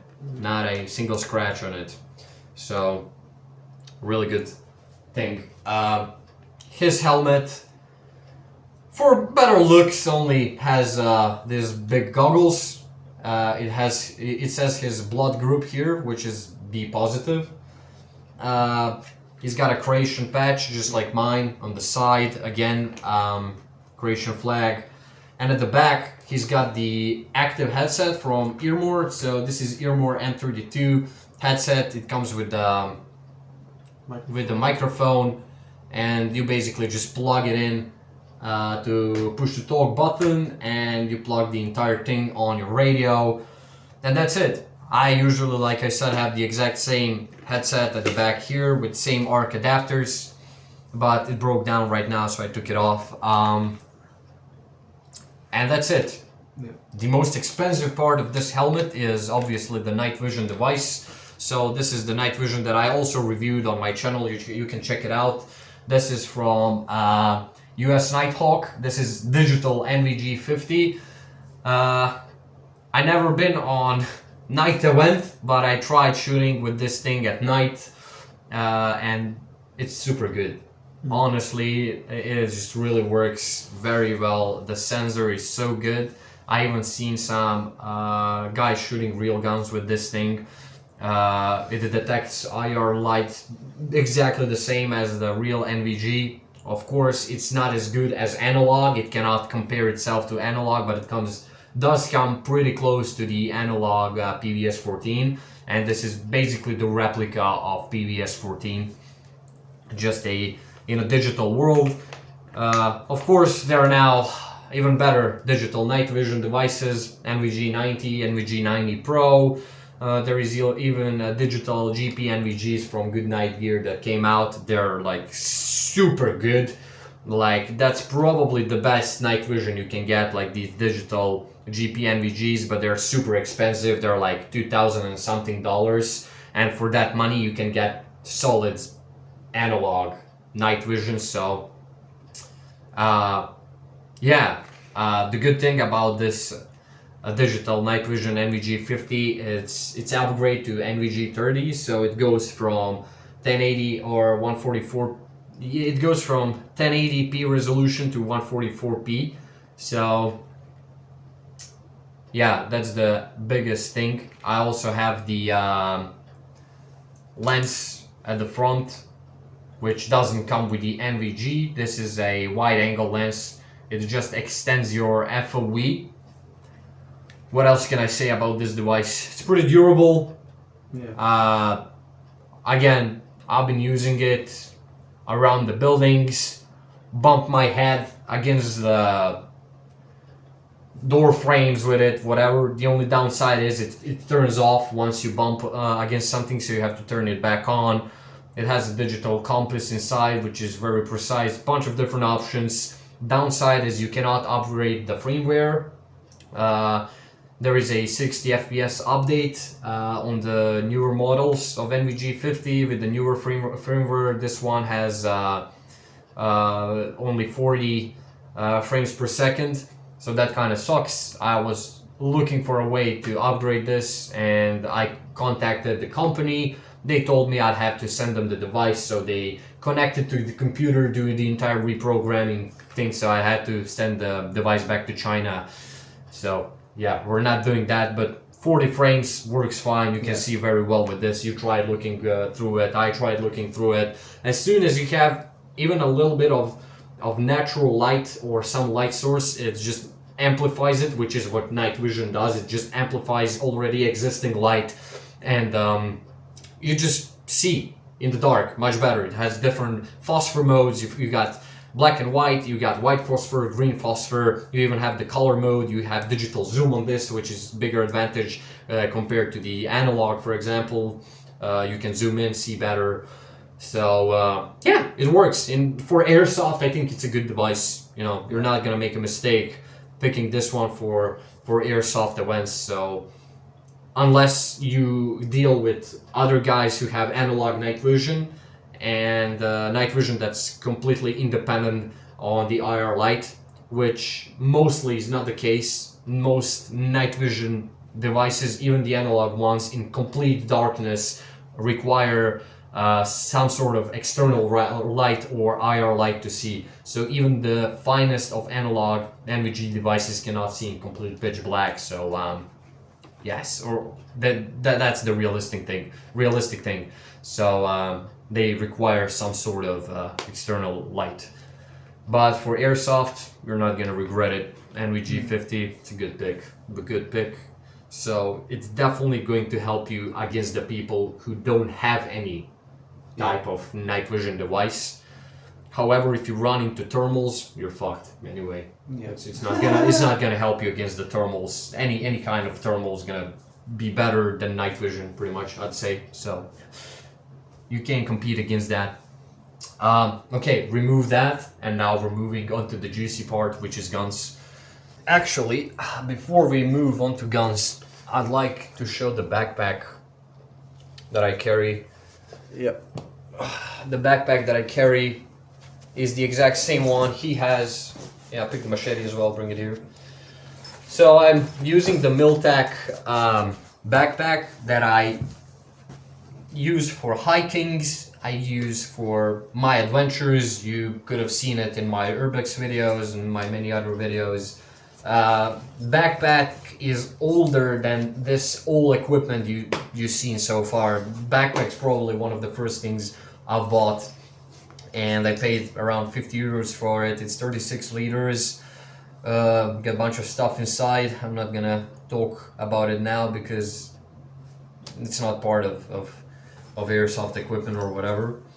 But I guess we can include your fire starter kit now, since I'm talking about the backpack. Yeah.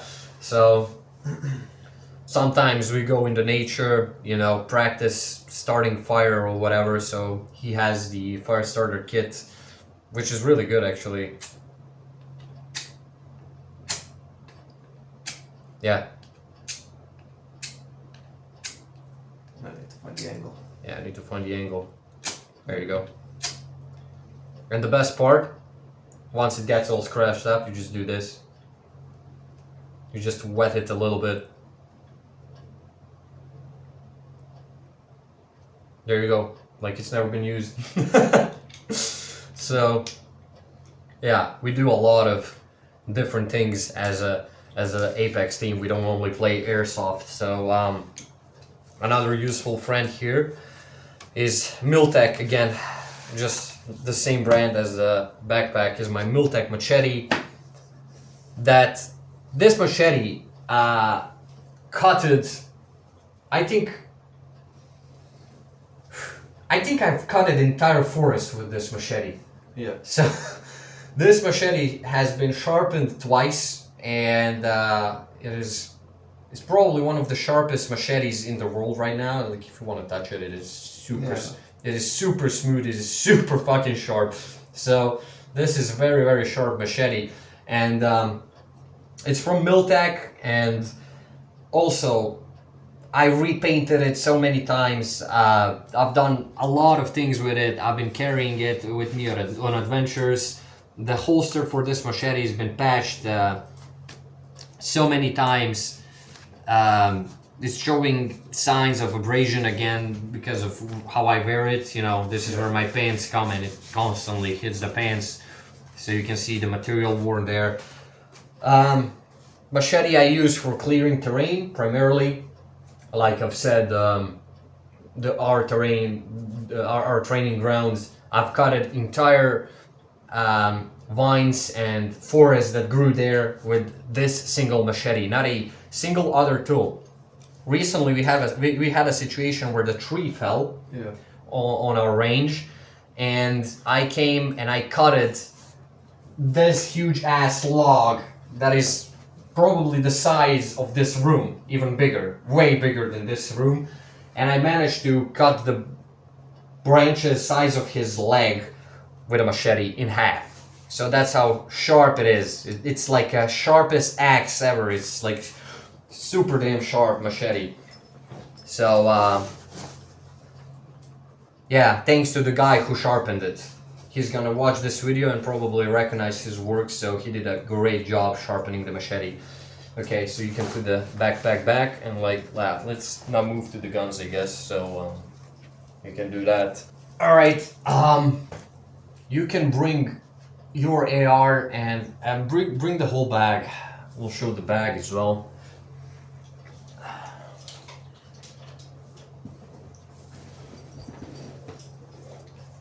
Yeah. Okay. So this is the rifle bag from Gammo. I used to carry my air gun inside. This bag also has been through a lot.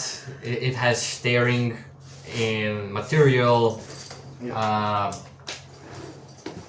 Also, why did we put this? Did you put this? Yeah, I put it so I can identify my bag. Ah, okay. So you put that for identification. Nice. So yeah, this bag has a really nice foam inside. It's a rifle bag for either real rifles. I've carried my air rifle inside. It was a Gamma air rifle when I had it. It was 3.5mm caliber steel BBs. I mean the steel pellets. I carried it in this exact same bag, and then when the shit happened with the police and all that, they obviously took away that rifle and my Apex Beretta pistol that I had, also air pistol, and then I started buying airsoft stuff and getting into firearms and all that. And this bag remained, and he inherited it. Yeah. So he inherited this bag from me. And he inherited this rifle from me as well. So you might recognize this from my first airsoft gunplay that I ever created on my channel. Remove the bag for now. So you're probably gonna recognize this rifle. This is my first AR-15 ever. This is the first AR-15 that I purchased. It is still alive. It still exists. It has seen some action. After everything that it's been through, it's been sitting in police station for some time. It survived all that, and I'm happy to hold this. Honestly, this rifle has a history behind it now. this airsoft weapon has been through shit and it's seen shit. So yeah, he has Watson flashlight. I think it's what, 600 lumens, something like that. Yeah. So this is a pressure switch. It came with a plastic pressure switch plate. So you put the pressure switch onto that. It came with this grip. How do you call this grip? It's a half grip, basically. Yeah.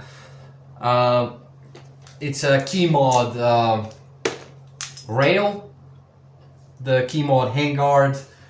Suppressor is a dummy suppressor that was already on the rifle.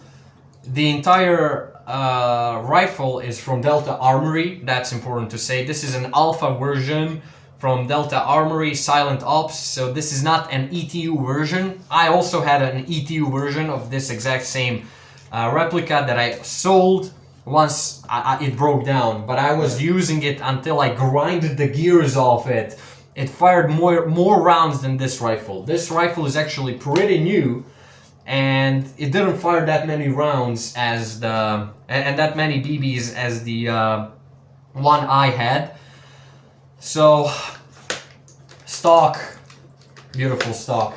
It goes so smooth. That's something I really loved about this rifle. It has such a smooth stock. It has a smoother stock than my Daniel Defense one. So, grip is also something I like more on this rifle than this one. This one has A2 grip, while this one has just more of that SIG grip, you know, it doesn't have anything here, so it just fits really nice in your hands. Entire rifle is shorter than mine, and it really just sits nice. So up here is a Pack 15 replica, so it has different modes. It has a flashlight, then this is off, then this is flashlight and the laser in the same time. This here is laser only, and final position is IR laser. You're probably able to see it on the camera, but not us with the naked eye.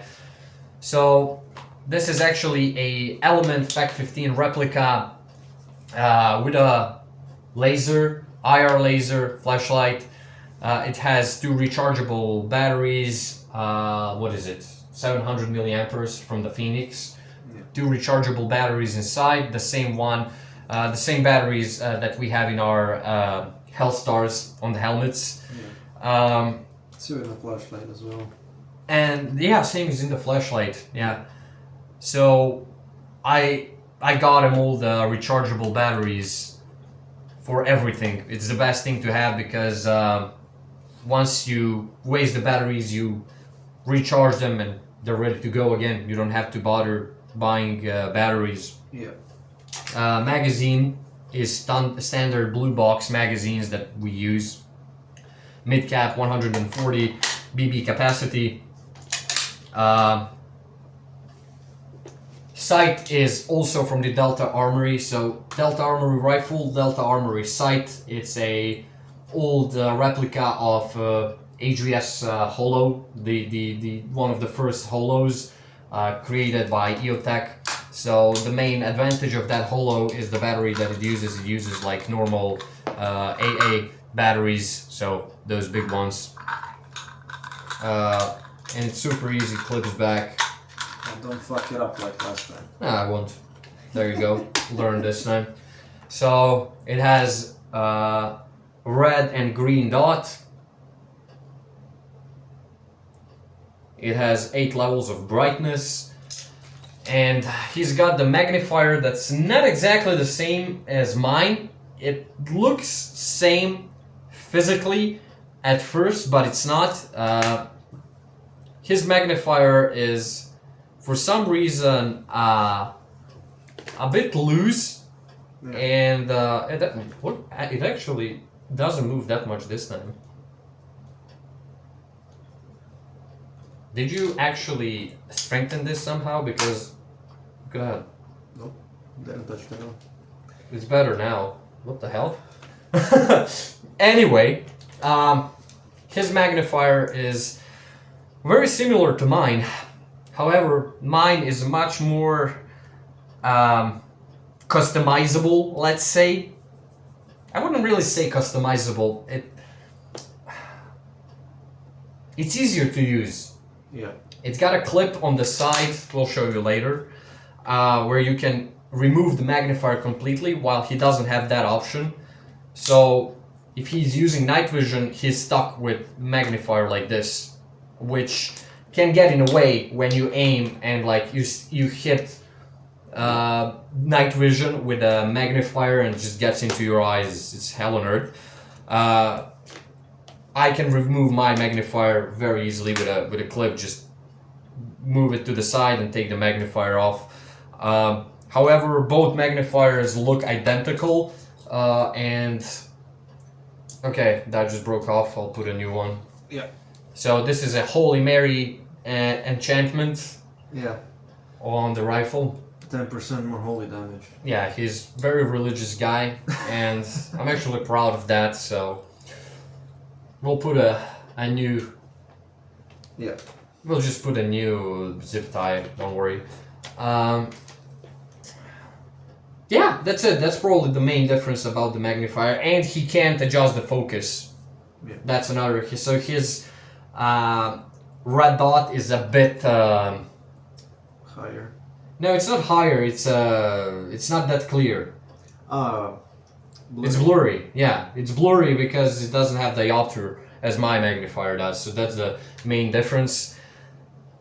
And yeah, I mean, other than that, this is a a solid setup.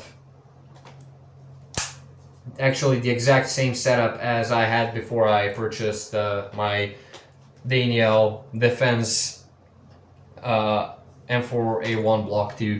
So yeah, perfect. You can screw the tracer unit anytime you want to instead of this dummy suppressor. He's using 11.1 battery inside. There is plenty room in the stock for that. Obviously he keeps the battery disconnected, but it's always in the rifle. Great rifle, great rifle. Really great rifle. So compact as well. It's pretty compact. I mean, it gets longer when you extend it, so you can use it as a DMR or something. You can put a nice LPVO at the top. Cannon sights, you can do that, even though cannon sights don't really have much purpose because your BB starts curving. But hop-up chamber is easily available by pulling the charging handle. Great. It's really great. The only kind of downside is the plastic cylinder that hits the BB. And that's it. Everything else is really nice. You know, it's not a steel barrel, but still pretty precise rifle. No issue, works like a charm. The next thing, shotgun. Yeah. You remember that shotgun? Yeah. The one you fell on the floor in the Floor is Wet video that's on my channel. Mm-hmm. As a trailer of my channel. Yeah. So we were doing CQB and he was like, I'm gonna go with the shotgun on this run. I was like, okay. And he ran the shotgun, which is spring power 0.6 joules. It's like very weak, but you'd be actually surprised how accurate it is and how much range it got with 0.20 BBs. Those things fucking solid rock. Indoors, you're fucked. Yeah. This thing fired 3 BBs at the same time, and it's actually a pretty solid shotgun for indoor games. Mm-hmm. And he was running it on our CQB practice, and he fell down. He slipped on the floor that was wet from the rain. Yeah. My arms instinctively went up, protect the shotgun. Yeah, protect the shotgun, and almost broke the elbow, dude. Yeah. You didn't even hit your head. No. I'm surprised you didn't hit your head, break your headset or something. Like you kind of felt like this, like Yeah. you were like a paralyzed a bug. I'm just falling down. I laughed the shit out of myself, like laughed my ass off. So this shotgun came just as it is now. I modified it slightly. I repainted the iron sights with white corrector because that's the only thing I had in white color. I basically took the corrector for the paper and just put it a little bit there, let it to dry, and it's totally fine. The paint started peeling down here, and I don't really like to see that on the weapon, so I repainted that as well. It's like brand new. Everything else is solid in this shotgun. Yeah. And it's pretty loud when it fires. So it comes with only 2 shells when you buy it. I got 5 because I had the exact same shotgun. And I left the shells from the earlier one, and I sold that shotgun to some guy. So you pick the shell from the pouch that also is not included with the shotgun. Yeah. This was bought additionally. So you take the shell, you put it in the shotgun, you close the door, and you can fire 10 times. So each time 3 shots. The one shell holds 20 BBs. Originally it came with 0.12 gram BBs, which fly beautifully. They just really spread. from the shotgun, but man, for the outdoor, the slightest breeze of the wind just makes them fly completely the other direction. So I put 0.20 BBs, which is much heavier than 0.12, which is probably the lightest BBs you can find on the market. I switched to basic 0.20, which is used for chronographing and indoor games, and I put it in this gun. This shotgun has still solid 20-30 meter range accurately, which is fine for a shotgun, and you're never really gonna use this on the outdoor game, even though I did use it once on the outdoor game, and I had fun with it. I was shooting at the guys who had fully automatic AR-15s, SMGs, and I actually managed to kill them with the fucking shotgun. I remember sliming one guy at the close range in the face with this. He literally ran in front of my barrel, and I just instinctively pulled the trigger and hit him directly in the face. He wasn't wearing mesh or anything, so I made his nose bleed, scratched the skin off the nose, his blood started pouring. I was like, shit, I'm sorry, dude. I did not expect him to run that close in front of my barrel. He was maybe 2 meter away from my barrel. 1.5 meter from my barrel. And at that range, getting hit with this is not really a pretty thing. That did not look pretty, and I was so sorry. I apologized to him so many times, like, man. Let's move to the like call one random person's paycheck in this town. oh yeah, this now this is expensive. What I'm about to show you, this reaches price of a real AR-15. Okay, you all know what it is. You've seen it on my channel. This is my Daniel Defense, originally licensed by Daniel Defense. Actually, it's Specna Arms production. Again, Polish company. Specna Arms MK18 P26, which is a longer version. This is actually turns more out of M4A1 Block 2. So this is my M4A1 Block 2, even though it says MK18 Wrist 2. But yeah, it has a longer barrel, longer handguard, and this is an M4. This is M4A2 block, M4A1 Block 2. Yeah. So just like any other AR-15, it has adjustable stock, cable, 2 batteries in the stock. Again, hop up is adjustable by pulling the charging handle, and what I like about this hop up unit is that it actually has numbers on the selector, so you can track easier and you can adjust easier by the numbers, the hop up, and you can remember, okay, for that weight of BBs it should be on 3 or 4 or 2, doesn't matter. So that's definitely a bigger advantage. It comes with the vertical grip, already comes with that. I already talked about all of that in my review of this rifle on my channel, and I fully reviewed this. You were with me, actually. You were recording that video with me. What has changed since then is the flashlight and IR laser. I'll come to that later. I would quickly just like to return to the holo and magnifier. So I'm using the exact same holo as he does on his AR-15. Again, the exact same batteries go inside those bigger AA batteries. You get 2 of them with a holo already. So Delta Armory made sure that you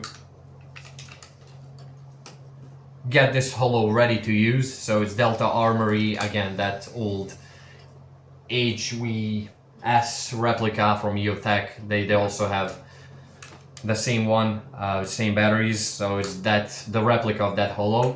And now when I talked about the magnifier differences, this is what I meant. So I have a notch here that I turn, and there you go.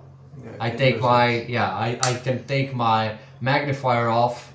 Again, it's the 3-time magnification, just like yours, and I can use it as a monocular to scout around. I can take it off, and now I can just use my rifle easier with a night vision, because you cannot use the magnification on the night vision anyway.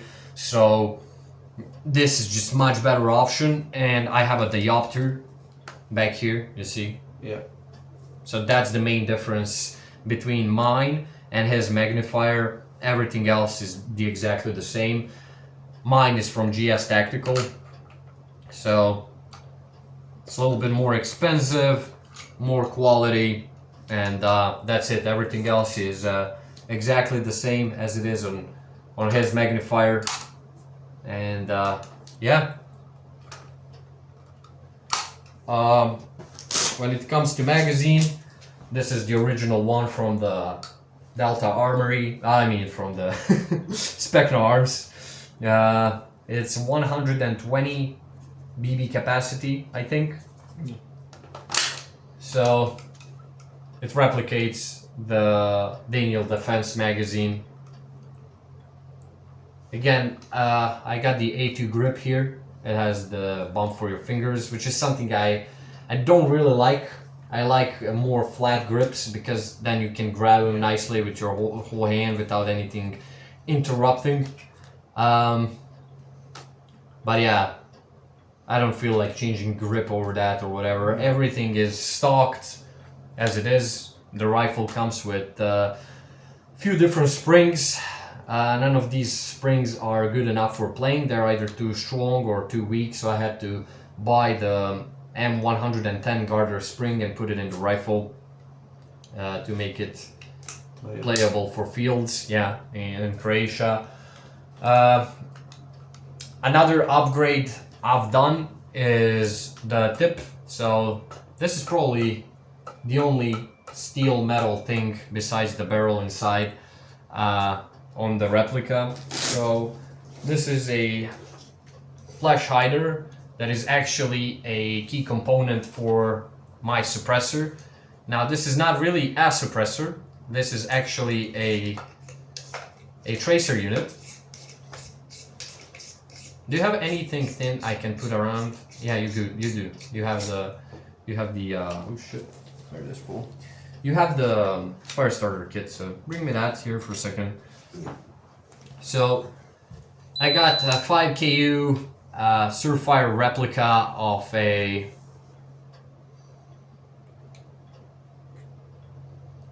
suppressor. This is actually a I just called it the tracer unit. That's right. So it has 3 modes. It has UV and flash. So this is flash only.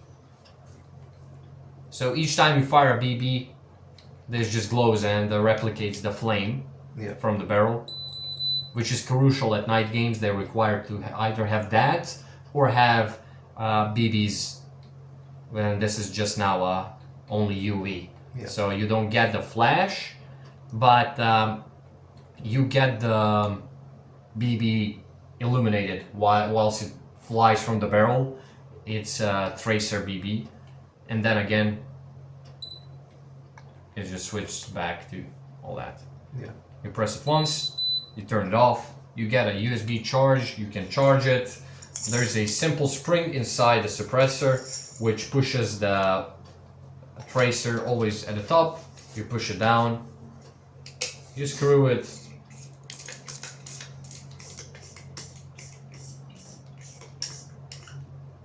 there you go. Once it's in the place, it looks like this. So this is exactly how a real Surefire Sock'em suppressor looks like. So this is the exact same replica of Surefire Sock'em suppressor. It attaches exactly the same way it attaches on the real rifle. You find the spot when it clicks, and now you just turn the notch. And there you go. Yeah. That's not going anywhere anymore.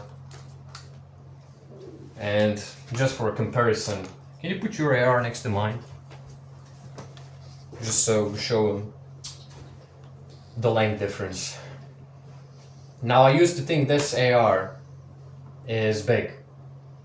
So this is a folded stock. Look at that. This is almost a DMR compared to that. So your rifle is more compact than mine. So yeah, definitely think of a beauty. What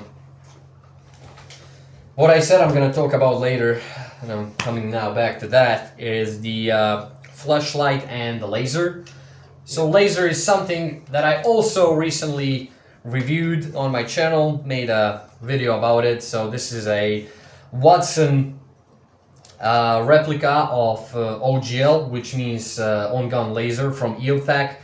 So this is exactly 1/1 replica. The housing is not plastic, it's aluminum, so it's metal, weighs more.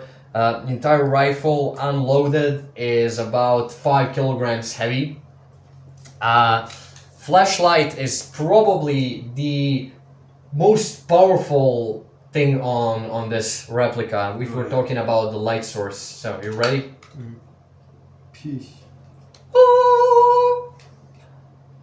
Holy shit. So that is a 3600 lumens. That just digs your eyes out. And it's like at the close range, you get blinded by it so easily. It has a strobo mode as well. And now it switches back to normal. So you can have that constantly on. You can have it on pressure.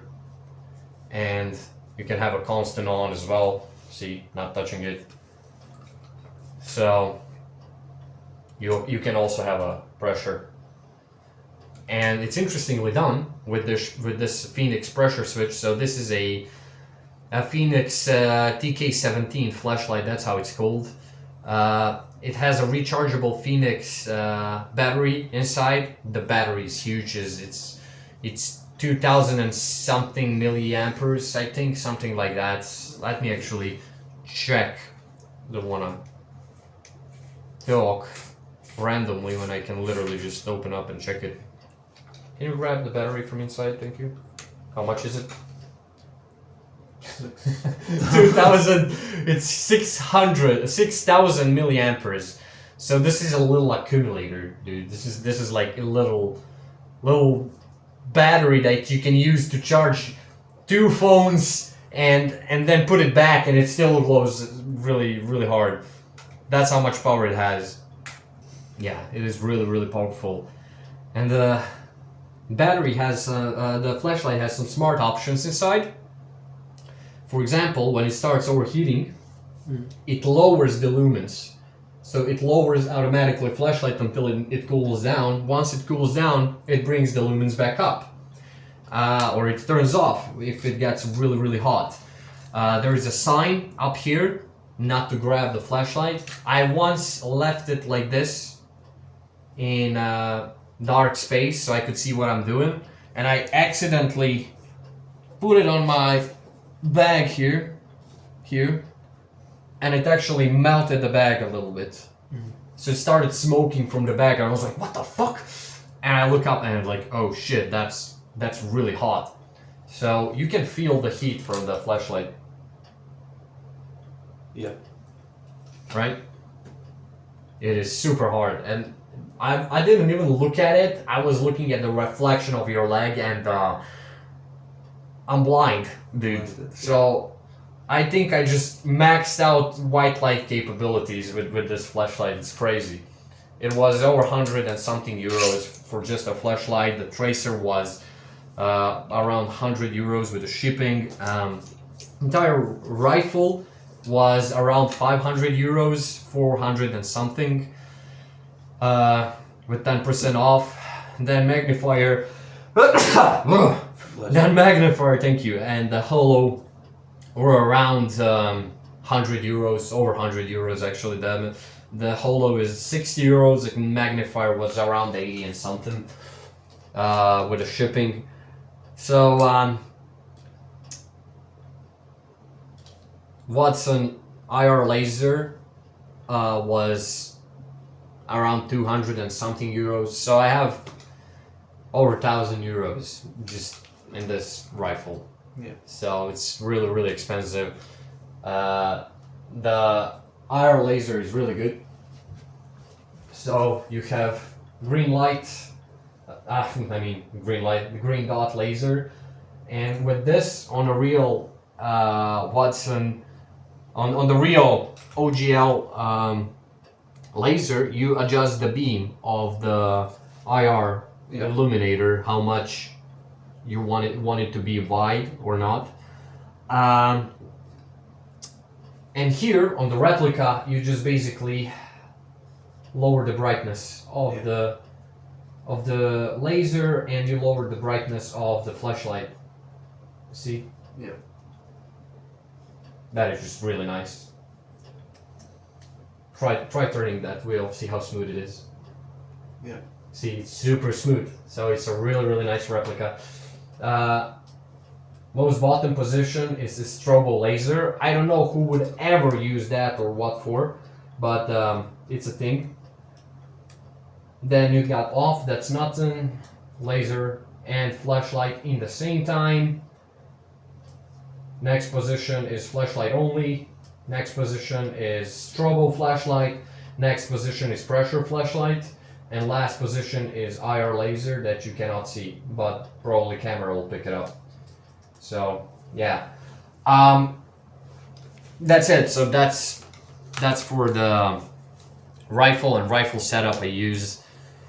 So it has gate Aster 2 inside, ETU unit, so you can connect the ETU unit to your application on the phone. You can adjust so many things. You can update the rifle through your phone.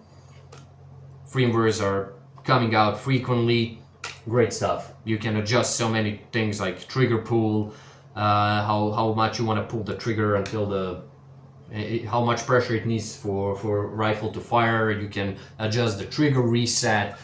Do you want it to shoot burst? Binary trigger.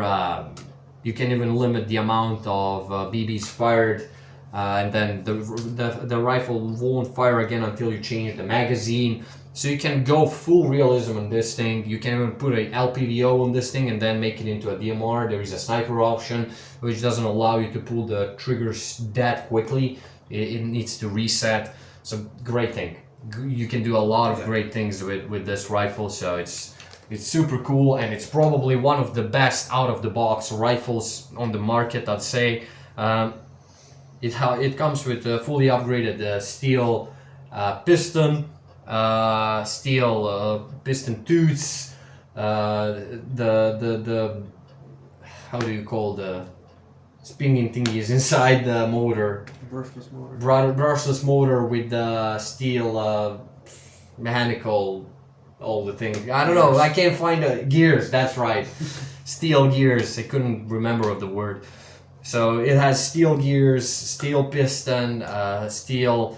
The tooth, piston, everything is out of steel, and the barrel is a precise barrel, 6.1 millimeter steel barrel. So if you look down the barrel, you can see it's actually white. It's not like on your replica, that standard metal barrel from Messing. This is actually all steel inside, and that's why it's heavy. Yeah. So that's about the AR I'm using, and because of the efficiency of the motor, I'm using 7.4 battery. I don't want to force the rifle. I don't want the motor to overspin, even though people been telling me you can put the 11.1 without any problems inside. I have the same rifle using 11.1 battery, not issues at all or whatever. So yeah, I just stick to what the Spec Arms wrote on their page, which is to use 7.4 batteries. Honestly, the fire rate is good because it's a really high efficient motor. It has a lot of RPS. It doesn't need 11.1. It's totally fine, and it has less stress on the gears and everything with the lower voltage. So yeah, a lot of great options with this rifle. Yeah. Sling that we both are using is, I think this is Gorilla Arms or something like that. Yeah. It's just a normal 1-point sling for our rifles. So this is just how it is. 2-point sling, we should probably switch to it because 2-point sling just literally can be closer to your body. You can quickly adjust it with the bungee, whether you want to close or out from your body, which allows, in my opinion, easier transaction to the sidearm, faster transaction without your gun hanging around and like you have to hold the gun with the left hand while pulling the sidearm out. You have to watch out for where your rifle is hanging. But with 1-point sling, you can do easier shoulder transactions. Yeah. And that's something really important for us in the CQB. When you have a wall on the left, right side, like switching shoulders is much easier with 1-point sling. Don't know. I guess it's okay if you train with both slings. I guess you can be equally good. Just it takes practice. So I've been using 1-point sling and didn't have any issues ever. Like you can always just quickly detach the rifle from the sling and leave it somewhere aside safely until you use your firearm, your sidearm, or whatever.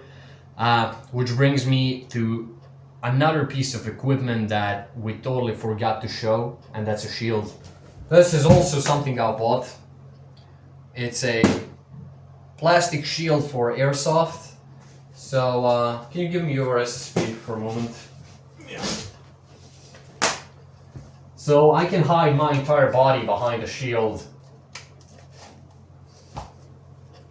Thank you. And I can use the pistol to shoot through. So you can shoot very easily through that shield. The glass allows you to even use iron sights. Yeah. If you have to. However, you will have to cant the pistol while using it with a shield because obviously shooting it like this is much harder. You cannot aim, but that's where laser comes in. And most of my shooting in that video where I use shields, you were with me that day, I shot guys in the laser. Or I canted the pistol and shot him on the iron sight. So this shield, in that one single day, and it's only been used once.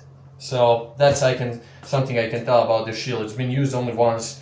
It's been sprayed with automatic fire so much, and look at that. Not a single scratch on it. Again, really high quality shield. So super good for CQB and moving around. So it has adjustable strap here for your arm. It has a handle that is very well shaped for your fingers here. So 1, 2, 3, 4 fingers go there. Your thumb goes around and you can have a solid grip with your fingertips there. It's just a great thing. So it doesn't weigh a whole lot, so that's down on the realistic side. It's not really that heavy, but me having real plates on the plate carrier is definitely gonna slow me down. But yeah, real shields weigh much more. They're like 10-15 kilograms. Yeah. They're super heavy, real ballistic shields, so yeah. Bring up the long range thing that I almost never used. The final weapon we got is a sniper rifle. we got the two exact same ones, only he has slightly different scope. So I got two magazines for this thing, the other one's on the table, we'll leave it there, no need for it to bring it here.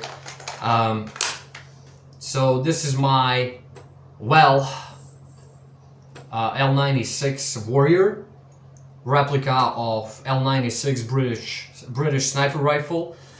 The biopod on this rifle is from my air gun, actually, that I owned. I talked about it earlier. My Gammo air gun that I used to own. So I took when police took that rifle away from me, I took off the biopod and moved them to my airsoft gun, and it's spring powered. It's 2 joules, but I'm using 0.32 gram BBs, which is still too little for a sniper. You should go with 0.40 or something like that on your airsoft snipers. It hits slightly above 2 joules. I chronographed it, and with 32 BBs, I go 2 point something joules, which is about the strength of a DMR, but this hits oh shit, I just realized that my cap is dented. Yeah. How the fuck that happened? No idea. It was already there and I saw it. Yeah, I know. I don't know how that happened. Well, shit. I was probably not too careful with the rifle and it hit on the corner. Well, whatever. Doesn't really matter. Somewhere in there, isn't it? Yeah, doesn't matter. What I was saying, yeah, it has slightly more than 2 joules with 0.32 gram BBs, even though I should use heavier. Rifle's empty, so yeah, this is a long-range monster. It hits such tiny targets at 50 meters. No problem. No problem. We were hitting tiny bottles, super precise, and it can, if you know how to shoot with a sniper, it can go over 50 meters. Now here I'm using 2-point sling, just like on the shotgun, and this is a safety cap that I take off when I play airsoft because honestly, that yellow shade kinda irritates my eyes sometimes. Sometimes not. Sometimes it helps you see better in the forest, and it protects the optic from the BBs. So you should probably never take it off. But Theta Optics is on it.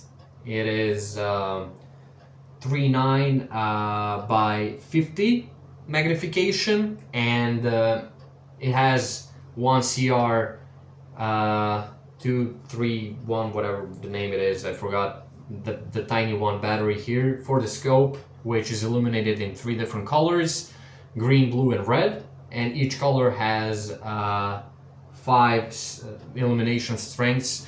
So it's a bit of a night scope. So if something, if it gets darker and you are aligning your scope with something in the dark, you won't be able to see your dot, and this just changes it. So yeah, just checking that this dent messed up the scope. It didn't. So this was recently dented. I don't even know where did I hit that. The rifle was in the closet entire time. How have I hit that? I don't know. Probably dropped it on the side or hit it from the bottom with the AR. No, It's literally dented on the cap. Doesn't really matter. As long as the optics intact, don't care. Um, so yeah, that's it about the rifle. It can hold up to 20 and something BBs. Is it? Now, why did I buy a sniper? I don't know. I just wanted to own a sniper. I wanted to own a few different airsoft replicas. He also has the exact same sniper rifle from the exact same mark. You know, it's also well Yeah. exactly the same sniper. He has slightly different scope up there. It's also mil dot, just like this one. It's slightly different from this one, and yours is 39 by 40, right? Yeah. Yeah. Yours is 39 by 40. Mine is 39 by 50. Basically, that 50 is the size of the lens, so I get a little bit more light through the lens, and it's a little bit better eye relief. But everything else on that rifle is exactly the same on this one, and you got the different biopod. You got the one that comes in with the box, and that's the only difference actually. So yeah, that's it. I think we went through every single piece of equipment that we use on airsoft, and we talked about it in detail, which is why this video is so freaking long. So yeah, it's almost like a whole new podcast. Yeah. Just We've with been at it almost 3 hours. yeah. Well, and when we were starting, you said we'll be done by 6, so you were right. It's almost 6. So I hope I didn't miss to say anything. You also have here at the barrel of this sniper, you got the threaded barrel inside, so you can put a suppressor or a tracer. So that's another thing that it has. Good part about the sniper rifle is the availability of upgrading parts. So you can upgrade this on even more jewels anytime you want to. It's super easy to dismantle and upgrade. And that's it. You can get this rifle much stronger than it is. So yeah. Damn, that's a lot of talking, a lot of explaining, but I think we just went through every single detail. So if you want to join us, if you want to join Apex, you can contact us on our Apex profile on Instagram or Facebook. I will leave the link down in the description. So contact us on that profile, and we'll let you know if you can join the Apex. So 2 things matter.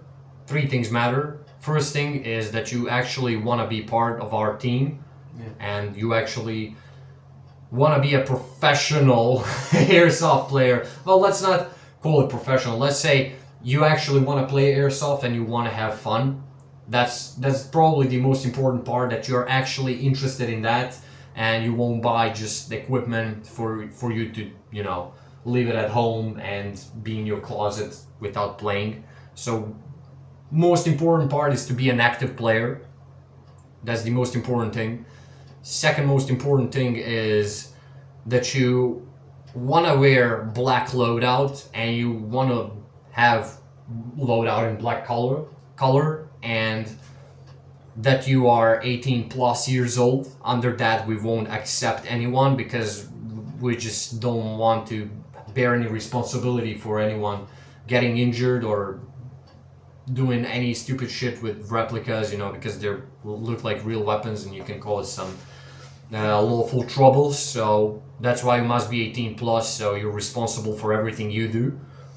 And third rule is that you're 18 plus years old. Now that's the second rule.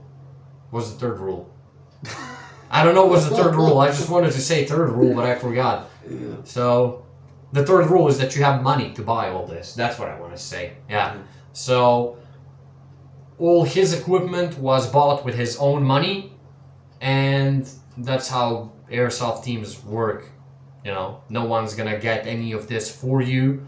I will help you. He will help you as much as we can. We'll help you with some smaller details. You know, it's not even a problem to provide you with some money up to some level, but most of the stuff you need to buy on your own, and that's just how it is. You know, it's expensive, but it's fun. Yeah. And yeah, then you can join Apex. You get the access to our training grounds. You get to be part of our team, and that's it. So Pretty much it. that's pretty much it. Yeah. Sad part is that we're separated. He lives in Sweden. I live in Croatia. But we decided to do this, actually. We decided to collect players both from Sweden and Croatia. So if you're in Sweden, where you live? Stockholm.